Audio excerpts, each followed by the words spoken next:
নবী আলাইহিস সালাতু ওয়াস সালামের 40 বছরের সিরাত আর আখলাক আর স্বভাবের উপরে গোটা আরব বড় গর্ব করত।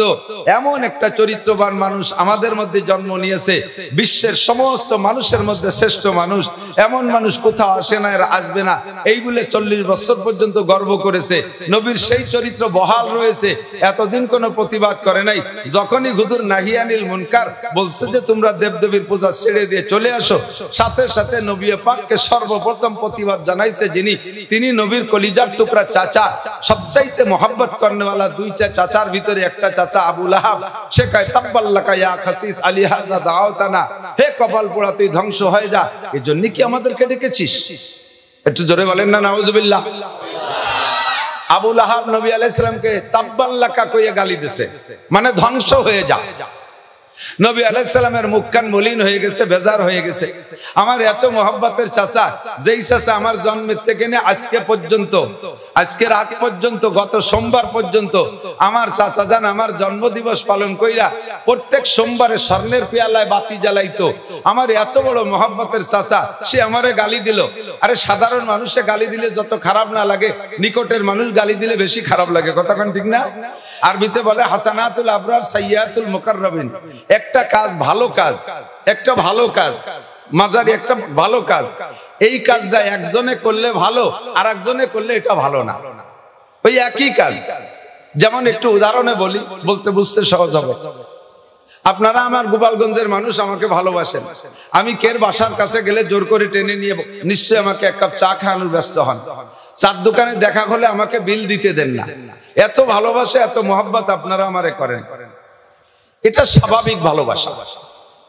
এই ভালোবাসার ভিতর দিয়ে আপনাদেরও জানা আছে হুজুর এই লক্ষ মানুষ মনে রাখতে পারবে না, জাস্ট আমরা ভালোবাসি বিদায় দেখে একটু কিছু খাওয়াই দাম। আপনি যদি আমার বাড়ির কাছে যান, তাহলে আমি আপনার চার দোকানের দ্বারা দেখতে পাইলে আমি আপনারা দেখে বলবো, আরে আপনার বাড়ি গোপালগঞ্জ জনতা পড়া না? হ্যাঁ হুজুর আপনি আমার চিনে ফেলাইছেন। খুশিতে আপনার বুক ভরে যাবে। বসেন, চা খান। আপনার একটা চা, একটা কেক, একটা কলা, একটা কোক খাওয়াই দিলাম। আপনি বছরের পর বছর গল্প করবেন যে হুজুর খালি বরের বাড়ি খাই না, খাওয়ায়। এবার আমার বিয়ে আজগার মোল্লা, উনি আমার বিয়ে, উনি আমার আত্মীয়। উনি যদি আমার বাড়ির কাছে যায় আর আমি যদি বলি যে বিয়ে বসেন, চা খান, কেক খান, কলা খান, কি খাবেন খান, চানাচুর খান, আরো যদি ব্যাগ ভরে দিয়েও বাড়ি পাঠাই দেই, আমি উনারে বাড়ি না নেই, উনি আমারে অসামাজিক বলবে কি বলবে না? বলে মৌলবী হুজুর হইয়া আত্মীয় বলি গেছে, আত্মীয় স্বজনও চেনো না, অথচ আপনার সে তারে বেশি করে দিছি, অথচ সে খুশি হবে না। কারণ সে আমার বিয়ে, সে আমার কাছে পাবে অনেক কিছু। তাকে বাড়ি নিয়ে যাব, তাকে নিয়ে মুরগি মারবো, তার উপলক্ষে ছাগল মারবো, ইত্যাদি ইত্যাদি যত্ন করব। সে অতটুকু চা বিস্কুটি খুশি না, অথচ ওই চা বিস্কুটি বাকিরা খুশি। আমার মতো সাদা, আপনাদের মতো জেনারেল শিক্ষিত যারা আছেন, আপনারা 5 ওয়াক্ত নামাজ পড়লে আল্লাহ খুশি হয়ে যায়, আপনারা রমজানের রোজা রাখলে আল্লাহ খুশি হয়ে যায়, আপনারা হজটা করলে আল্লাহ খুশি হয়ে যায়। আপনাদের কাছে আল্লাহ উমরার দাবি করে না, তাহাজ্জুদের দাবি করে না, ইশরাকের দাবি করে না, আওয়ামিনের দাবি করে না। আপনাদের কাছে নফল ইবাদতের দাবি আল্লাহ করে না।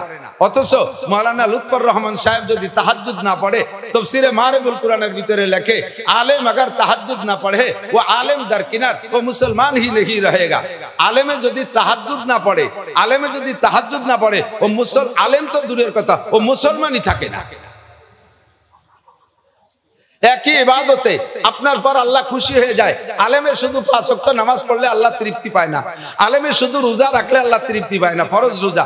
মাঝে মাঝে আলেমদের কাছ থেকে আল্লাহ নফল রোজা চায়, ইশরাকের নামাজ চায়, আওয়ামিনের নামাজ চায়, চাশতের নামাজ চায়, নিয়মিত তাহাজ্জুদের নামাজ চায়। যে কথা বলতে যে এদিক চলে আসছে সেটা হলো, যে কাজটা অন্য করলে অতটা খারাপ না লাগে না, নিজের নিকটের মানুষ করলে সেই কাজটাই খারাপ লাগে। অন্য কেউ গালি দিলে হুজুর কষ্ট পেতেন না, আবু লাহাব মোহাব্বতের চাচা কেন গালি দিয়েছে? নবী আলাইহিস সালাম বেজার। আল্লাহ পাক নবী আলাইহিস সালামের মলিন চেহারা সহ্য করতে পারেন নাই, একটু দেরি করেন নাই, সাথে সাথে জিবরিলকে পাঠাই দিয়া সূরা একটা পাঠাই দিয়েছে, তাব্বাত ইয়াদা আবি লাহাব ওয়া তাব মা আগনা আনহু মালুহু ওয়া মা কাসাব সায়াসলা নারান যাতা লাহাবি ওয়া ইমরাআতুহু হাম্মালাতাল হাতাব ফি জিদিহা হাবলুম মিন মাসাদ। মাঝে মাঝে পড়েন না আপনারা? পড়েন পড়েন পড়েন পড়েন। আবু লাহাব নবীকে তাব্বান লাকা কয়ে গালি দিয়েছে, আর আল্লাহ পাক রব্বুল আলামিন তাব্বাত ইয়াদা আবি লাহাব কয়ে তার জবাব দিয়েছে, তুই আমার নবীরে একবার ধ্বংসের বদদুয়া করেছিস, তোর বদদুয়া কবুল করব তো আমি তোর বদদুয়া কবুল করলাম না, বাকি এই বদদুয়ার এগেনস্টে আমি তোর নামে পাঠিয়ে দিলাম সূরা তাব্বাত ইয়াদা আবি লাহাব। আবি লাহাবের দুইটা হাত ধ্বংস হয়ে যাক। কিচ্ছা বড় লম্বা, সেদিক যাব না। আবু লাহাবের মরণটা হয়ে গেছে সেভাবে অপমানজনক মৃত্যু, এমন মৃত্যু হয়েছে যার পরিবারের সদস্য পর্যন্ত তার গায়ে হাত দেয় নাই। ডোম আইনা রশি বাইন্দে টাইনে দিয়ে তার গর্ত খুঁজে তার ভিতরে পুঁতে রাখছে। আল্লাহ তাআলা তাকে এমন ধ্বংস করছে। এবং তুই আবু লাহাব একবার বলেছিস আমার নবীর নামে বদদুয়া, আর আমি কিয়ামত পর্যন্ত তোর জন্য বদদুয়া চালু রাখবো। কি পরিমাণ জানিস? বর্তমান পৃথিবীতে ধরেন 200 কোটি মানুষ মুসলমান, নাম 200 কোটি মুসলমান আছে, 200 কোটি একেবারে ফেলাই ছাড়াইয়া 200 কোটি মানুষের ভিতরে 5 কোটি মানুষ হলিও নামাজ পড়ে না। একেবারে মিনিমাম বললাম, 5 কোটি মানুষ হলিও নামাজ পড়ে না। তো 5 কোটি মানুষের ভিতরে কি প্রত্যেক দিন 1 লাখ মানুষ কি তাব্বাত ইয়াদা সূরা পড়ে না? তো তুই একবার বদদুয়া করছিস, ডেলি তোর নামে 1 লক্ষ বার বদদুয়া যাইতে থাকবে, আর এইভাবে কিয়ামত পর্যন্ত চলতে থাকবে। বলতে চাইছে এই কথাটা যে নবী আলাইহিস সালাম যতক্ষণ পর্যন্ত সৎ কাজের আদেশ দিয়েছে অতক্ষণ পর্যন্ত কোনো রিঅ্যাকশন নেই। যখনই তাদের অসৎ কাজের প্রতিবাদ জানাইছে তখনই নবী আলাইহিস সালামের উপরে রিঅ্যাকশন আসছে, হুজুরের উপরে তারা ক্ষিপ্ত হয়ে গেছে। ওয়াজ হলো দুইটা কথা, শুধু আমর বিল মারুফ নিয়ে যাবেন তা না, নাহিয়ানির মুনকার যদি বলা হয় সে কথাটাও নিজের ভিতরে ত্রুটি থাকলে এখান থেকে সেটা আজকে থেকে প্রতিজ্ঞা করব যে এই অসৎ কাজগুলো আমি বুঝতাম না, উলামায়ে কিরাম আমারে বুঝাই দিয়েছে, আমি আজকে থেকে ওয়াদাবদ্ধ প্রতিজ্ঞাবদ্ধ ইনশাআল্লাহ হাত্তাল মউত, মরণকাল পর্যন্ত আর এই অসৎ কাজ আমি করব। একটু মুখে স্বীকার করেন, করব। অসৎ কাজ থেকে তওবা করতে পারবো তো ইনশাআল্লাহ? আর তওবা গুনাহ থেকে তওবা করার জন্য ইনশাআল্লাহ নাই, ফরজ ইবাদত ধরার জন্য ইনশাআল্লাহ বললে ধরার ওয়াদা হবে না। যেমন আপনি যদি বলেন লা ইলাহা ইল্লাল্লাহু মুহাম্মাদুর রাসূলুল্লাহ ইনশাআল্লাহ, আপনি মুসলমান হতে পারেন নাই। এই কলেমার সাথে ইনশাআল্লাহ লাগাইছেন, মানে আপনার এই কথার পর ইয়াকিন নাই, যদি আল্লাহ ইয়াকিন করায় তাহলে হবে, কিন্তু কলেমার সম্পর্কে কোনো ইনশাআল্লাহ নাই। আপনি যদি ওয়াদা করেন ইনশাআল্লাহ নামাজ পড়বো, আপনার ওয়াদা হয় নাই। ইনশাআল্লাহ রোজা রাখবো, ওয়াদা হয় নাই। ইনশাআল্লাহ হজ ফরজ হলে হজ করবো, ওয়াদা হয় নাই। তাহলে ইনশাআল্লাহ কোন সময় হুজুর? অথচ আপনারাই বলেন কোরআন শরীফে আছে ওয়ালা তাকুলান্না লিশাইইন ইন্নী ফাইলুন যালিকা গাদা ইল্লা আইয়াশা আল্লাহ। ভবিষ্যতে কোনো কাজ করার সময়, ভবিষ্যতে কোনো কাজের ইচ্ছা থাকলে ওই ব্যাপারে তুমি ইনশাআল্লাহ ছাড়া বলবা না। আমি কালকে ঢাকা যাব, আমি কালকে সৌদি যাব, শুধু এই যাব কয়ে শেষ করবা না। আমি আগামীকাল তোমারে টাকা দেব, আমি তোমার সাথে এই করব সেই করব, যত করব সামনে আছে প্রত্যেক কর্মর সাথে ইনশাআল্লাহ। তাহলে নামাজ পড়বো এ জায়গায় ইনশাআল্লাহ দোষ কি? তাহলে রোজা রাখবো এ জায়গায় ইনশাআল্লাহ দোষ কি? হজ করবো ইনশাআল্লাহ দোষ কি? আমি ইনশাআল্লাহ চিনেই দেই। ফরজ ইবাদত ধরার ব্যাপারে ইনশাআল্লাহকে ব্যবহার করার খাদ আলাদা, কিন্তু ফরজ ইবাদতের প্রতি ওয়াদা করার জন্য যে করব এ ব্যাপারে আপনার ইনশাআল্লাহ নাই। এ জায়গা আপনাকে বলতে হবে নামাজ পড়বই, রোজা রাখবই, যাকাত দেবই, হজ করবই, পর্দা করবই, হারাম খাবই না, বিড়ি খাবই না, সিগারেট খাবই না, মদ খাবই না, জিনা করবই না, ব্যভিচার করবই না, ঘুষ খাবই না, সুদ খাবই না। এই সব জায়গার সাথে ই শব্দ ব্যবহার করতে হবে। এবার ইনশাআল্লাহ কোন জায়গায়? ইনশাআল্লাহ হলো টাইমের সাথে আর সুযোগের সাথে। বলেন ফজরের নামাজ পড়বই, একটু কোন পড়েন তো ওক্তই নেই, কি হই নেই? এই ইনশাআল্লাহ ওক্তের সাথে ইনশাআল্লাহ ওক্ত পাইলে ইনশাআল্লাহ, তার আগে মরে গেলে তো বলা লাগলো না, কিন্তু নামাজের সাথে আমার আমি পড়বই, ঈশার নামাজ পড়বই। কোন নাকি নিয়ত আছে যে ভাগে চলে যাবেন? ঈশার নামাজ পড়বই, ইশারক্ত ইনশাআল্লাহ পাইলে, ইনশাআল্লাহ ইশারক্ত পাইলে যাকাত দেবই। একটু কর না, তাই দেন, টাকা নাই তা কোনতে দেব? ইনশাআল্লাহ টাকা হইলে এই ইনশাআল্লাহ হলো টাকার সাথে, ইনশাআল্লাহ কিসের সাথে? যাকাতের সাথে ইনশাআল্লাহ না। আমি কি বুঝতে পারতেছি? নামাজের সাথে ইনশাআল্লাহ না, যাকাতের সাথে ইনশাআল্লাহ না, এগুলো সব সুযোগের সাথে আর টাইমের সাথে। বলেন হজ করবই ইনশাআল্লাহ, তৌফিক হলে রোজা রাখবই ইনশাআল্লাহ, সুস্থ অবস্থায় রমজান পাইলে, নইলে আমার এখন রোজা রাখা লাগবে না। এবার কোন জিনা করবই না, এর জন্য ইনশাআল্লাহ কি? ইনশাআল্লাহ সুযোগ পাইলেও জিনা করব না, সুদ খাবো না, খাবোই না, সুদ খাবোই না ইনশাআল্লাহ, সুদের সুযোগ আসলে সে সময় খাইবো না, ঘুষ খাবোই না ইনশাআল্লাহ, ঘুষের টাকা হাতে পাইলে সে সময় ঘুষ খাবো না। এই ইনশাআল্লাহ ও জায়গার সাথে কথা কি বোঝা গেছে? প্রত্যেকটা ইবাদত কলেমার সাথে আপনার ইনশাআল্লাহ লাগাইলে হবে না। কথা কন, আমি সব গুনাহ ছাড়িয়া দিব, আমর বিল মারুফ মানিয়া লইব, আর নাহিয়ানিল মুনকার ছাড়িয়াই দিলাম। বলেন নাহিয়ানিল মুনকারের সাথে আর কোনো দেব টেব না, নাহিয়ানিল মুনকার অসৎ কাজ আর করবই না। বলেন অসৎ কাজ আর, সৎ কাজের আদেশ দিলে কোনো রিঅ্যাকশন নাই, অসৎ কাজের কথা বললে সেই সময় খারাপ লাগে। তাহলে আপনি বুঝবেন, এদিক তাকান, যখন আপনার সৎ কাজের আদেশে মনের ভিতরে খারাপ না লাগে, খারাপ না লাগে, অসৎ কাজের কথা বললে সেই সময় আপনার ভিতরে না, এই কথাটা হুজুর না করলি হতো না, এইগুলো কি দরকার আছে, সব জায়গায় চলতেছে, এ না করলি কি হতো? তাহলে আপনি বুঝবেন যে আপনার ইমানের মধ্যে ভাগ হয়ে গেছে। কি হয়ে গেছে? দুইটা জিনিসের পূর্ণতার নাম ইমান। আমর বিল না মারুফকে যেমন ধরবেন, নাহিয়ানিল মুনকারকে এরকম ছাড়বেন। এই জায়গায় কোনো জ্ঞান জ্ঞানী নাই। কথা কোন, পাক্কা প্রস্তুতি নিয়ে বসতে হবে। আমর বিল মারুফ আর নাহিয়ানিল মুনকার। লাহি উসওয়াতুন হাসানা ওয়া ক্বালা তাআলা মা আতাকুমুর রাসূলু ফাখুযুহু ওয়া মা নাহাকুম আনহু ফান্তাহু। সাদাকাল্লাহু মাওলানাল আযীম। ওয়া ক্বালা মুহাম্মাদুর রাসূলুল্লাহি সাল্লাল্লাহু আলাইহি ওয়াসাল্লাম علمني ربي فأحسن تعليمي وأدبني ربي فأحسن تأديبي. ثم قال النبي صلى الله عليه وسلم من ولد له ولد فليحسن اسمه وأدبه. وقال النبي صلى الله عليه وسلم من كان يؤمن بالله واليوم الآخر فليكرم ضيفه أو كما قال عليه الصلاة والسلام. سبحانك لا علم لنا إلا ما علمتنا إنك أنت العليم الحكيم. جزى الله عنا محمدا ما هو أهله سبحان الله وبحمده سبحان الله العظيم. رب اشرح لي صدري ويسر لي أمري واحلل عقدة من لساني يفقه قولي.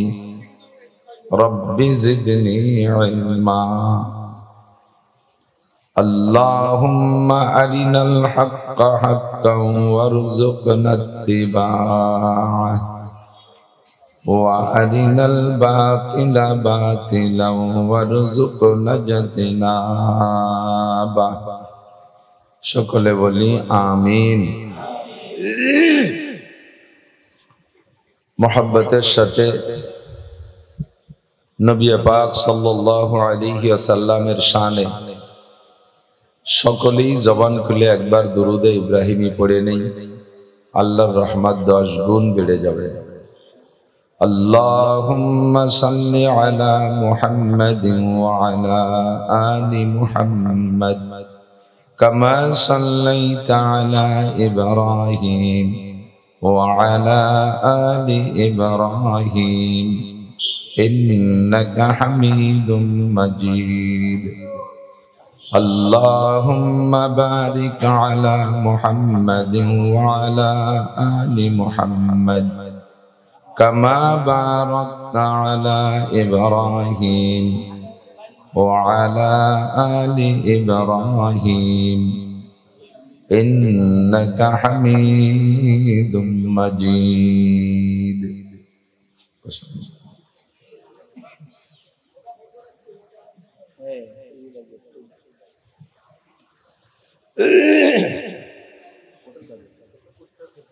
ঐতিহ্যবাহী গোপালগঞ্জ জনতা রোড দারুল কোরআন মাদ্রাসা মসজিদ কমিটি কর্তৃক আয়োজিত আজকের নুরানি কোরআনী মাহফিল অধ্যকার মাহফিলের সম্মানিত সভাপতি, মাহফিল উপলক্ষে দাওয়াতি উলামায়ে কেরাম, মাদ্রাসার সুযোগ্য সুদক্ষ মোহতামেম সাহেব হুজুর, মসজিদের ইমাম ও খতিব সাহেব, সহকারী শিক্ষক মন্ডলী, মসজিদ কমিটির সকল সদস্যবৃন্দ, এই অঞ্চলের অনেক অনেক উলামায়ে কেরাম, আইম্মায়ে মাসাজিদ, মাদ্রাসার আজিজ আমতুলাবা, প্রাণ প্রিয় আমার দেশবাসী, অত্যন্ত মহব্বতের গোপালগঞ্জবাসী, জুমার দিনের পরে সপ্তাহের প্রথম রজনী, মুত্তাসিল বাদ মাগরিব, অত্যন্ত গুরুত্বপূর্ণ সময়। আম্বিয়া আলাইহিমুস সালাতু ওয়াস সালামের ওয়াজ করা এবং তাদের উপস্থিতি সাহাবায়ে কেরামদের ওয়াজ শোনার সুন্নতি দুইটা টাইম, মাগরিব বাদ আর ফজর বাদ।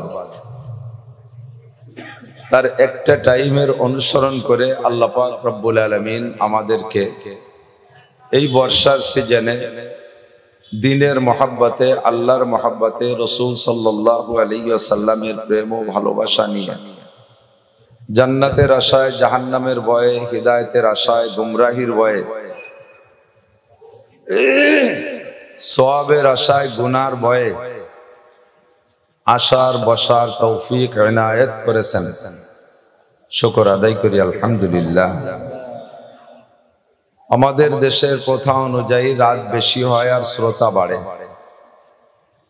মাগরিবের পরে শ্রোতা হয় না। এই একটা বদনাম দিয়ে মাগরিবের পরের সময়টা আমরা এলোমেলো ভাবে নষ্ট করে ফেলি,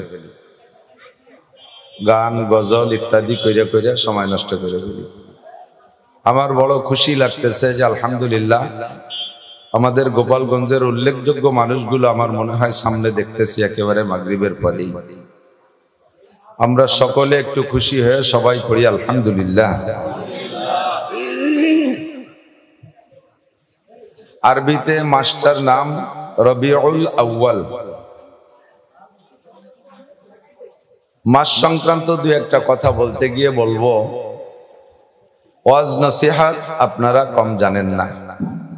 জেলা সদরের সাধারণ জনতা যারা আপনারা আছেন উপস্থিত, গ্রাম অঞ্চলের ভালো ভালো মানুষগুলো বাছাই ছাঁটাই করিয়া আস্তে আস্তে সব শহরে চলে আসেন। আর আমরা গ্রামে যারা থাকি, যত আকড়াই বাকড়াই ফেলাই নিয়ে ছাড়াই নিয়ে আমরা গ্রামে থাকি। তো শিক্ষিত পড়ুয়া মানুষগুলো আপনারা গ্রামের থেকে শহরে আসছেন, চেহারায় বোঝা যাচ্ছে অবশ্যই পড়াশোনা করে থাকেন এবং মিডিয়ার যুগ, জানতে আপনাদের কোনোটা বাকি নেই।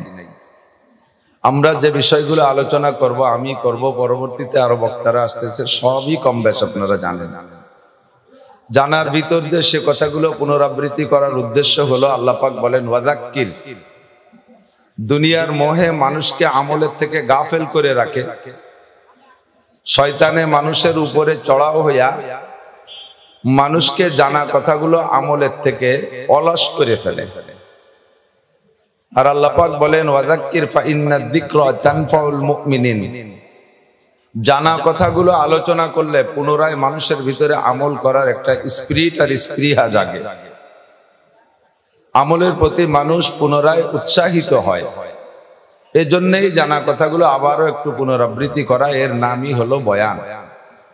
ওয়াজের ভিতরে দুইটা জিনিস থাকে, ওয়াজ মানে আরবিতে ওয়াজ মানে বাংলায় বলে উপদেশ। উপদেশের ভিতরে দুইটা কথা, আমর বিল মারুফ, নাহি আনিল মুনকার। সৎ কাজের আদেশ আর অসৎ কাজের নিষেধ। প্রত্যেকটা মানুষেরই চিরচরিত স্বভাব একে শুরু থেকে চলে আসতেছে। সৎ কাজের আদেশ জীবন ভরে আপনাকে দেব, আপনি কখনো বিরক্ত হবেন না। আমি শুধু সৎ কাজগুলো বলে যাব, আপনি কখনো বিরক্ত হবেন না। আমল করতে পারলে করলেন, না পারলে না করলেন। কিন্তু যখনই অসৎ কাজের আলোচনা শুরু হবে, তখন অসৎ কাজ কর্নেওয়ালা মানুষের ভিতরে বিরক্তি আসবে, তখনই জ্বালা শুরু হবে। নবী আলাইহিস সালাতু ওয়াস সালাম 40 বছর পর্যন্ত জীবনের ছোটবেলা থেকে, শিশুকাল থেকে হুজুর উত্তম চরিত্রের অধিকারী ছিলেন।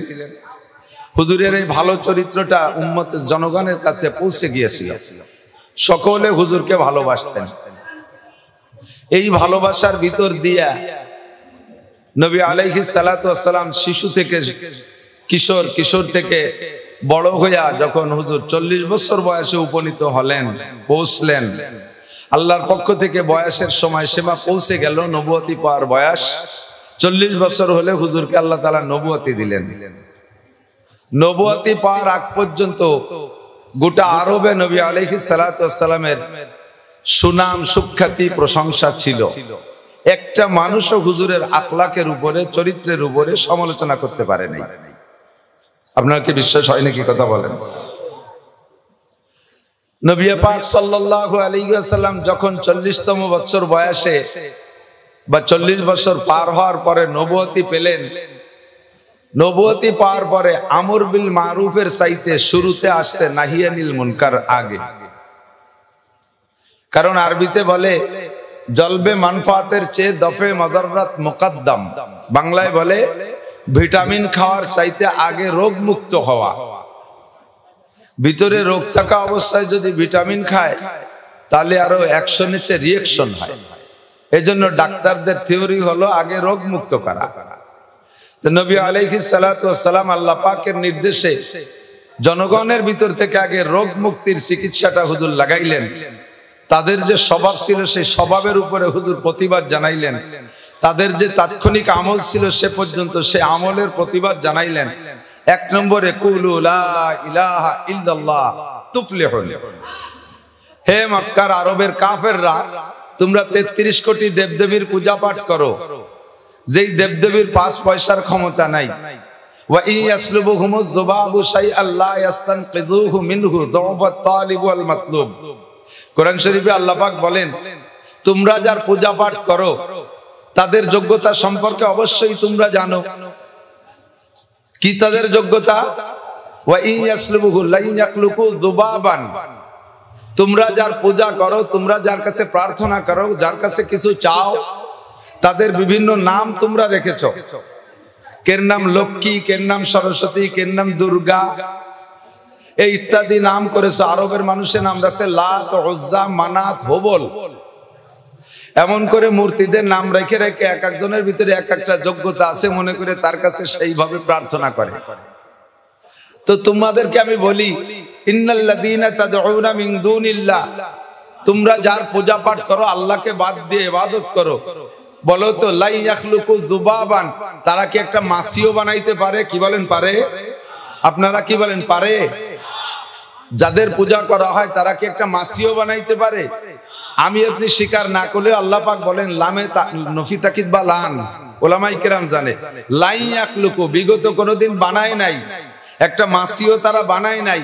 লা ইয়াখলুকু, ভবিষ্যতে কোনোদিন একটা মাছিও বানাইতে পারবে না। শুধু মাছি বানাইতে পারবে না তা না, ওয়া ইয়াসলুবুহুমুদ দুবাবু শাইআন, মাছিতে যদি তার গায়ের থেকে কোনো অংশ খসাই নিয়ে যায়, খুলে নিয়ে যায়, অথবা তাদের সামনে যে খাদ্য টাদ্য তোমরা দাও, এই খাদ্য খোরাক যদি তাদের সামনে থেকে মাছিতে খেয়ে ফেলে, কেড়ে নিয়ে যায়, লা ইয়াসলুবু, তা তোমাদের এই দেবদেবীরা মাছির হাত থেকে এই খাবারগুলো কেড়েও রাখতে পারে। যৌবাত তালিব ওয়াল মাতলুব, কাজেই তোমরা যারা চাইতেছো তোমরাও কমজোর দুর্বল, যার কাছে চাইতেছো সেও কমজোর দুর্বল। নবী আলাইহিস সালাতু ওয়াস সালামের 40 বছরের সিরাত আর আখলাক আর স্বভাবের উপরে গোটা আরব বড় গর্ব করত। এমন একটা চরিত্রবান মানুষ আমাদের মধ্যে জন্ম নিয়েছে, বিশ্বের সমস্ত মানুষের মধ্যে শ্রেষ্ঠ মানুষ। এমন মানুষ কোথাও আসে না, আর আসবে না, এই বলে 40 বছর পর্যন্ত গর্ব করেছে। নবীর সেই চরিত্র বহাল রয়েছে, এতদিন কোনো প্রতিবাদ করে নাই। যখনই হুজুর নাহিয়ানিল মুনকার বলছে যে তোমরা দেবদেবীর পূজা ছেড়ে দিয়ে চলে আসো, সাথে সাথে নবী পাককে সর্বপ্রথম প্রতিবাদ জানাইছে যিনি, তিনি নবীর কলিজার টুকরা চাচা, সবচাইতে মোহাব্বত করনেওয়ালা দুইটা চাচার ভিতরে একটা চাচা আবু লাহাব। সে কয় তাব্বাল্লাকা ইয়া খাসিস আলী হাযা দাওতানা, হে কপাল পোড়া তুই ধ্বংস হয়ে যা, এজন্য কি আমাদেরকে ডেকেছিস? একটু জোরে বলেন না নাউজুবিল্লাহ। আবু লাহাব নবী আলাইহিস সালামকে তাব্বাল্লাকা কইয়া গালি দিয়েছে, মানে ধ্বংস হয়ে যা। নবী আলাইহিস সালামের মুখখান মলিন হয়ে গেছে, বেজার হয়ে গেছে। আমার এত মোহাব্বতের চাচা, যেই চাচা আমার জন্মের থেকে নিয়ে আজকে পর্যন্ত, আজকের আগ পর্যন্ত, গত সোমবার পর্যন্ত আমার চাচা জান আমার জন্মদিবস পালন কইরা প্রত্যেক সোমবারে স্বর্ণের পেয়ালায় বাতি জ্বালাইতো। আমার এত বড় মোহাব্বতের চাচা, সে আমারে গালি দিল। আরে সাধারণ মানুষে গালি দিলে যত খারাপ না লাগে, নিকটের মানুষ গালি দিলে বেশি খারাপ লাগে, কথা কোন ঠিক না? আরবিতে বলে হাসানাতুল আবরার সাইয়্যাতুল মুকাররাবিন। একটা কাজ ভালো কাজ, একটা ভালো কাজ, মাজারি একটা ভালো কাজ, এই কাজটা একজনে করলে ভালো, আর একজনে করলে এটা ভালো না, ওই একই কাজ। যেমন একটু উদাহরণে বলি, বলতে বুঝতে সহজ হবে। আপনারা আমার গোপালগঞ্জের মানুষ, আমাকে ভালোবাসেন। আমি কের বাসার কাছে গেলে জোর করে টেনে নিয়ে নিশ্চয়ই আমাকে এক কাপ চা খাওয়ানোর ব্যস্ত হন। চার দোকানে দেখা হলে আমাকে বিল দিতে দেন না। এত ভালোবাসা, এত মোহাব্বত আপনারা আমারে করেন, এটা স্বাভাবিক ভালোবাসা। এই ভালোবাসার ভিতর দিয়ে আপনাদেরও জানা আছে হুজুর এই লক্ষ মানুষ মনে রাখতে পারবে না, জাস্ট আমরা ভালোবাসি বিদায় দেখে একটু কিছু খাওয়াইলাম। আপনি যদি আমার বাড়ির কাছে যান, তাহলে আমি আপনার চার দোকানের দ্বারা দেখতে পাইলে আমি আপনার দেখে বলবো, আরে আপনার বাড়ি গোপালগঞ্জ জনতা পড়া না? হ্যাঁ হুজুর আপনি আমার চিনে ফেলাইছেন। খুশিতে আপনার বুক ভরে যাবে। বসেন, চা খান। আপনার একটা চা, একটা কেক, একটা কলা, একটা কোক খাওয়াই দিলাম। আপনি বছরের পর বছর গল্প করবেন যে হুজুর রাখালি বরের বাড়ি খাই না, খাওয়ায়। এবার আমার বিয়ে আজগার মোল্লা, উনি আমার বিয়ে, উনি আমার আত্মীয়। উনি যদি আমার বাড়ির কাছে যায় আর আমি যদি বলি যে বিয়ে বসেন, চা খান, কেক খান, কলা খান, কি খাবেন খান, চানাচুর খান, আরো যদি ব্যাগ ভরে দিয়েও বাড়ি পাঠাই দেই, আমি উনারে বাড়ি না নেই, উনি আমারে অসামাজিক বলবে কি বলবে না? বলে মৌলবী হুজুর হইয়া আত্মীয় বলি গেছে, আত্মীয় স্বজন চেনো না, অথচ আপনার সে তারে বেশি করে দিছি, অথচ সে খুশি হবে না। কারণ সে আমার বিয়ে, সে আমার কাছে পাবে অনেক কিছু। তাকে বাড়ি নিয়ে যাব, তাকে নিয়ে মুরগি মারবো, তার উপলক্ষে ছাগল মারবো, ইত্যাদি ইত্যাদি যত্ন করবো। সে অতটুক চা বিস্কুটি খুশি না, অথচ ওই চা বিস্কুটি বাকিরা খুশি।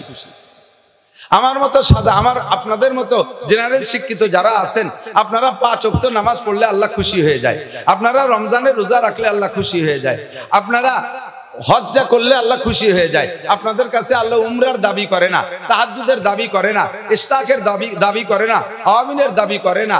আপনাদের কাছে নফল ইবাদতের দাবি আল্লাহ করে না। অথচ মাওলানা লুৎফর রহমান সাহেব যদি তাহাজ্জুদ না পড়ে, তাফসীরে মারিফুল কুরআনের ভিতরে লেখে, আলেম अगर তাহাজ্জুদ না পড়ে वो आलिम दरकिनार वो मुसलमान ही नहीं रहेगा। আলেমে যদি তাহাজ্জুদ না পড়ে, আলেমে যদি তাহাজ্জুদ না পড়ে, ও আলেম তো দূরের কথা, ও মুসলমানই থাকে না। একই ইবাদতে আপনার পর আল্লাহ খুশি হয়ে যায়। আলেমে শুধু 5 ওয়াক্ত নামাজ পড়লে আল্লাহ তৃপ্তি পায় না, আলেমে শুধু রোজা রাখলে আল্লাহ তৃপ্তি পায় না, ফরজ রোজা। মাঝে মাঝে আলেমদের কাছে আল্লাহ নফল রোজা চায়, ইশরাকের নামাজ চায়, আমিনের নামাজ চায়, চাশতের নামাজ চায়, নিয়মিত তাহাজ্জুদের নামাজ চায়। যে কথা বলতে যে এদিক চলে আসছে সেটা হলো, যে কাজটা অন্য করলে অতটা খারাপ না লাগে না, নিজের নিকটের মানুষ করলে সেই কাজটাই খারাপ লাগে। অন্য কেউ গালি দিলে হুজুর কষ্ট পেতেন না, আবু লাহাব মোহাব্বতের চাচা কেন গালি দিয়েছে? নবী আলাইহিস সালাম বেজার। আল্লাহ পাক নবী আলাইহিস সালামের মলিন চেহারা সহ্য করতে পারেন নাই, একটু দেরি করেন নাই, সাথে সাথে জিবরিলকে পাঠাই দিয়া সূরা একটা পাঠাই দিয়েছে, তাব্বাত ইয়াদা আবি লাহাব ওয়া তাব মা আগনা আনহু মালুহু ওয়া মা কাসাব সায়াসলা নারান যাতাল লাহাবি ওয়া ইমরাতুহু হাম্মালাতাল হাতাব ফি জিদিহা হাবলুম মিন মাসাদ। মাঝে মাঝে পড়েন না আপনারা? পড়েন পড়েন পড়েন পড়েন। আবু লাহাব নবীকে তাব্বান লাকা কয়ে গালি দিয়েছে, আর আল্লাহ পাক রব্বুল আলামিন তাব্বাত ইয়াদা আবি লাহাব কয়ে তার জবাব দিয়েছে, তুই আমার নবীরে একবার ধ্বংসের বদদুয়া করেছিস, তোর বদদুয়া কবুল করব তো আমি তোর বদদুয়া কবুল করলাম না, বাকি এই বদদুয়ার এগেনস্টে আমি তোর নামে পাঠিয়ে দিলাম সূরা তাব্বাত ইয়াদা আবি লাহাব। আবি লাহাবের দুইটা হাত ধ্বংস হয়ে যাক। কিচ্ছা বড় লম্বা, সেদিক যাব না। আবু লাহাবের মরণটা হয়ে গেছে সেভাবে অপমানজনক মৃত্যু, এমন মৃত্যু হয়েছে যার পরিবারের সদস্য পর্যন্ত তার গায়ে হাত দেয় নাই। ডোম আইনা রশি বাইন্দে টাইনে দিয়ে তার গর্ত খুঁজে তার ভিতরে পুঁতে রাখছে। আল্লাহ তাআলা তাকে এমন ধ্বংস করছে। এবং তুই আবু লাহাব একবার বলেছিস আমার নবীর নামে বদদুয়া, আর আমি কিয়ামত পর্যন্ত তোর জন্য বদদুয়া চালু রাখবো। কি পরিমাণ জানিস? বর্তমান পৃথিবীতে ধরেন 200 কোটি মানুষ মুসলমান, নাম 200 কোটি মুসলমান আছে, 200 কোটি একেবারে ফেলাই ছাড়াইয়া 200 কোটি মানুষের ভিতরে 5 কোটি মানুষ হলিও নামাজ পড়ে না। একেবারে মিনিমাম বললাম, 5 কোটি মানুষ হলিও নামাজ পড়ে না। তো 5 কোটি মানুষের ভিতরে কি প্রত্যেক দিন 1 লাখ মানুষ কি তাব্বাত ইয়াদা সূরা পড়ে না? তো তুই একবার বদদুয়া করছিস, ডেলি তোর নামে 1 লক্ষ বার বদদুয়া যাইতে থাকবে, আর এইভাবে কিয়ামত পর্যন্ত চলতে থাকবে। বলতে চাইছে এই কথাটা যে নবী আলাইহিস সালাম যতক্ষণ পর্যন্ত সৎ কাজের আদেশ দিয়েছে অতক্ষণ পর্যন্ত কোনো রিঅ্যাকশন নেই। যখনই তাদের অসৎ কাজের প্রতিবাদ জানাইছে তখনই নবী আলাইহিস সালামের উপরে রিঅ্যাকশন আসছে, হুজুরের উপরে তারা ক্ষিপ্ত হয়ে গেছে। ওয়াজ হলো দুইটা কথা, শুধু আমর বিল মারুফ নিয়ে যাবেন তা না, নাহিয়ানির মুনকার যদি বলা হয় সে কথাটাও নিজের ভিতরে ত্রুটি থাকলে এখান থেকে সেটা আজকে থেকে প্রতিজ্ঞা করব যে এই অসৎ কাজগুলো আমি বুঝতাম না, উলামায়ে কিরাম আমারে বুঝাই দিয়েছে, আমি আজকে থেকে ওয়াদাবদ্ধ প্রতিজ্ঞাবদ্ধ ইনশাআল্লাহ হাত্তাল মউত, মরণকাল পর্যন্ত আর এই অসৎ কাজ আমি করব। একটু মুখে স্বীকার করেন, করব। অসৎ কাজ থেকে তওবা করতে পারবো তো ইনশাআল্লাহ? আর তওবা গুনাহ থেকে তওবা করার জন্য ইনশাআল্লাহ নাই, ফরজ ইবাদত ধরার জন্য ইনশাআল্লাহ বললে ধরার ওয়াদা হবে না। যেমন আপনি যদি বলেন লা ইলাহা ইল্লাল্লাহু মুহাম্মাদুর রাসূলুল্লাহ ইনশাআল্লাহ, আপনি মুসলমান হতে পারেন নাই। এই কলেমার সাথে ইনশাআল্লাহ লাগাইছেন মানে আপনার এই কথার পর ইয়াকিন নাই, যদি আল্লাহ ইয়াকিন করায় তাহলে হবে, কিন্তু কলেমার সম্পর্কে কোনো ইনশাআল্লাহ নাই। আপনি যদি ওয়াদা করেন ইনশাআল্লাহ নামাজ পড়বো, আপনার ওয়াদা হয় নাই। ইনশাআল্লাহ রোজা রাখবো, ওয়াদা হয় নাই। ইনশাআল্লাহ হজ ফরজ হলে হজ করবো, ওয়াদা হয় নাই। তাহলে ইনশাআল্লাহ কোন সময় হুজুর? অথচ আপনারাই বলেন কোরআন শরীফে আছে ওয়ালা তাকুলান্না লিশাইইন ইন্নী ফাইলুন যালিকা গাদা ইল্লা আইয়াশা আল্লাহ। ভবিষ্যতে কোনো কাজ করার সময়, ভবিষ্যতে কোনো কাজের ইচ্ছা থাকলে ওই ব্যাপারে তুমি ইনশাআল্লাহ ছাড়া বলবা না। আমি কালকে ঢাকা যাব, আমি কালকে সৌদি যাব, শুধু এই যাব কয়ে শেষ করবা না। আমি আগামীকাল তোমারে টাকা দেব, আমি তোমার সাথে এই করব সেই করব, যত করব সামনে আছে প্রত্যেক করবর সাথে ইনশাআল্লাহ। তাহলে নামাজ পড়বো এ জায়গায় ইনশাআল্লাহ দোষ কি? তাহলে রোজা রাখবো এ জায়গায় ইনশাআল্লাহ দোষ কি? হজ করবো ইনশাআল্লাহ দোষ কি? আমি ইনশাআল্লাহ চিনেই দেই।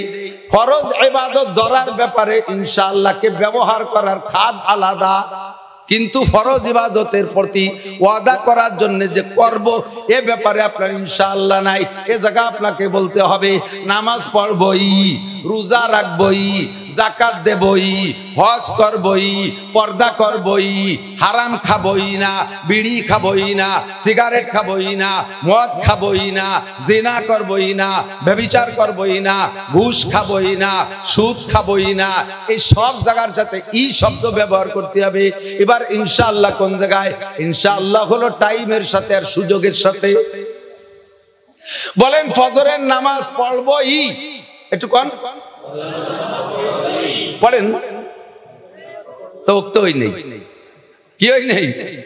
এই ইনশাআল্লাহ ওক্তের সাথে ইনশাআল্লাহ ওক্ত পাইলে ইনশাআল্লাহ, তার আগে মরে গেলে তো ভালো লাগলো না, কিন্তু নামাজের সাথে আমার আমি পড়বই, ঈশার নামাজ পড়বই। কোন নাকি নিয়ত আছে যে ফাঁকে চলে যাবেন? ঈশার নামাজ পড়বই, ইশারক্ত ইনশাআল্লাহ পাইলে, ইনশাআল্লাহ ইশারক্ত পাইলে যাকাত দেবই। একটু কর না, তাই দেন, টাকা নাই তা কোনতে দেব?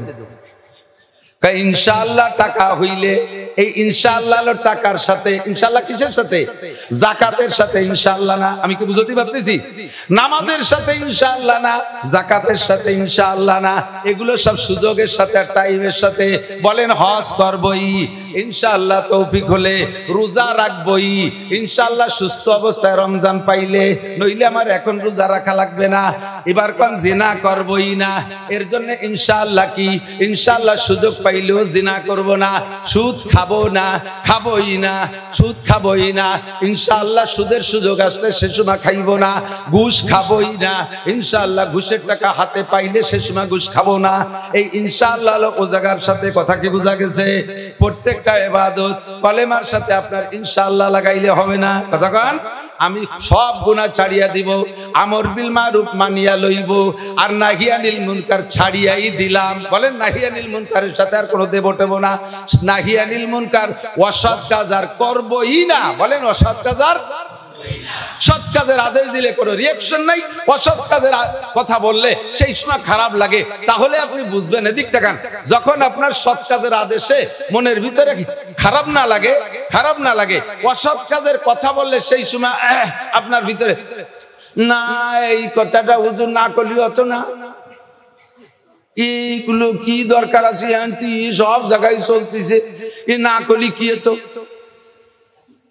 তাহলে আপনি বুঝবেন যে আপনার ইমানের মধ্যে ভাগ হয়ে গেছে। কি হয়ে গেছে? দুইটা জিনিসের পূর্ণতার নাম ইমান। আমর বিল না মারুফকে যেমন ধরবেন, নাহিয়ানিল মুনকারকে এরকম ছাড়বেন। এই জায়গায় কোনো জ্ঞান জ্ঞানী নাই। কথা কন, পাক্কা প্রস্তুতি নিয়ে বসতে হবে, আমর বিল মারুফ আর নাহিয়ানিল মুনকার। এই দৃষ্টিকোণ থেকে বলছি, আমি আপনি যা জানি, এদিক তাকান, আমাদের দেশে ইসলাম আসছে যেভাবে, মুরব্বীদের কাছ থেকে শুনবেন, বা আপনারা যারা মুরব্বী আছেন তারা জানেন, ওদিকে লম্বা হয়ে যাবে কথা, বিধে আমি বলবো না। আমাদের পূর্বের জানা অনুযায়ী যা জানি, তার ভিতরে অনেক জানা গলত আছে, অনেক জানা গলত আছে। এই গলতগুলো বর্তমানে আহলে হক উলামায়ে কেরাম সবকিছুরই তো আপডেট হচ্ছে, কত কিছু জানতেন না। ছোটবেলায় ইয়া নবী সালাম আলাইকা পড়ছেন, এখন তা পড়েন না। ছোটবেলায় কত কিছু দেখছেন, এখন তার অনেক কিছুই চলে গেছে, ধীরে ধীরে চলেও যাবে ইনশাআল্লাহ। এটা হলো ইজা জাল হক যাকাল বাতিল, হক যখন এসে যায় বাতিল বিতাড়িত হয়, সূর্য যখন উদয় হয় অন্ধকার এমনি কেটে যায়। শামসুল হক সূর্য, আমাদের গহরডাঙ্গার সদস্য হুজুর শামসুল হক, হকের সূর্য আমাদের এবং উদয়ের কারণে আল্লাহর রহমতে অনেক শিরকে দেশ থেকে বিতাড়িত, অনেক বেদাত বিতাড়িত, অনেক কুফর বিতাড়িত।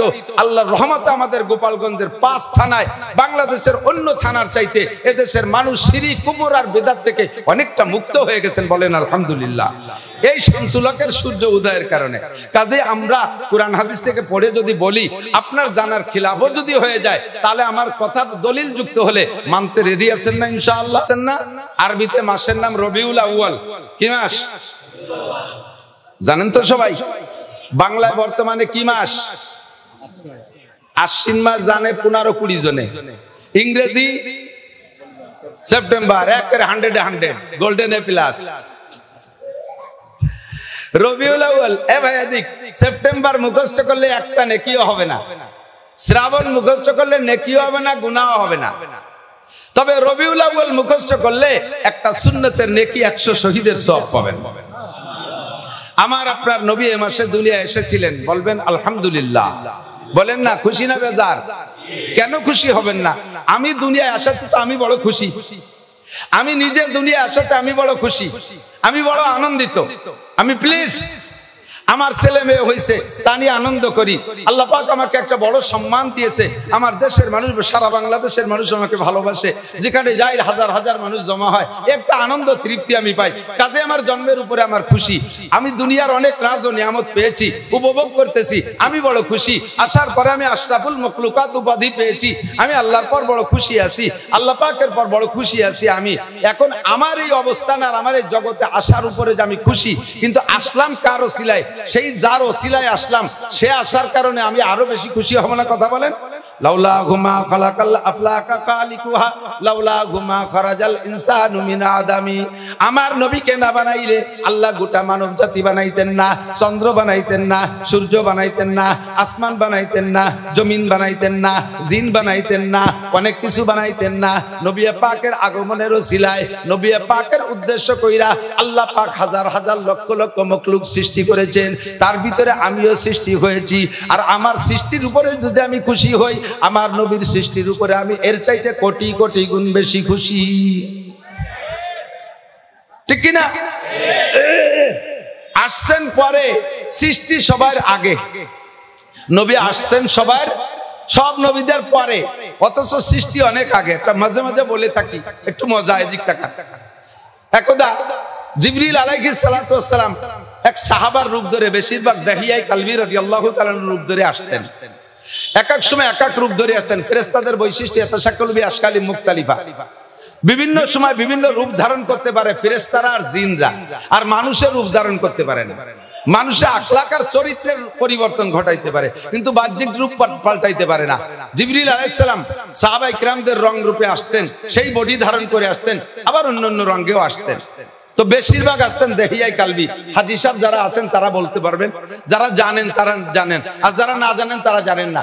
দেহিয়ায়ে কালবি নবী আলাইহিস সালাতু ওয়াস সালামের নবুয়তির আগে কাফের ছিল, এত বড় উশৃঙ্খল আর উগ্র মেজাজি ছিল, আর এত বড় কি বলবে বর্বর ছিল, নিজের 14টা মাইয়াকে, নিজের 14টা মেয়েকে জীবিত দাফন করে দিয়েছে কাবা ঘরের পাশে। হাজী সাহেব যারা গেছেন, বাবে আব্দুল আজিজ নামে একটা গেট দেখছেন না, আব্দুল আজিজ গেট। এই আব্দুল আজিজ গেট দিয়ে ঢুকতে মিসফালা থেকে বাম পাশে দেখবেন নিচে একটা জায়গা আছে, জেদ্দার দিকে কি বলা হয়, জেদ্দার দিকে যাওয়ার রাস্তার ডাইন পাশে নিচে একটা জায়গা আছে, আমাদের এই মাঠের মতো এত খানিক জায়গা, এরকম খানিক হবে। এর ভিতরে দেখবেন একটু বড় বড় পাথরওয়ালা কয়েকটা পয়েন্ট আছে, তার 14টা পয়েন্ট আছে। এই 14 জায়গা দেহিয়ায়ে কালবির 14টা মেয়েকে দাফন করছে। জিবরিল আলাইহিস সালাম একবার এক সাহাবার রূপ ধরে, বেশিরভাগ দেহিয়ায়ে কালবির রূপ ধরে আসতেন, একবার এক সাহাবার রূপ ধরে আসে। আসার পরে হযরত ফাতেমা রাদিয়াল্লাহু তাআলা আনহা নবী জিবরিল আলাইহিস সালামকে সম্বোধন করে সালাম দিয়ে বলছে, আসসালামু আলাইকুম, ছোট চাচা জান কেমন আছেন? আমাকে গোপালগঞ্জ এলাকায় ছোট চাচারে কি কয়, দুদু কয় না, ধরে নেন কয় দুদু কেমন আছে। তো জিবরিল আলাইহিস সালামও জানে যে দুদু বা ছোট কাকা তো বাপের যে ছোট হয় তারে কয়। তা আমি ওর বাপের, উনার ফাতেমার বাপের কত আগে রে 2.5-3 লক্ষ নবী রাসূলের কাছে বার্তা বহন করলাম, তারও কত লক্ষ বছর আগে তো দুনিয়া আছি, উনরা কয়মাইভূতি আসার আগেই। আর আমারে কয় ছোট কাকা, একটু মুখখান বেজার বেজার।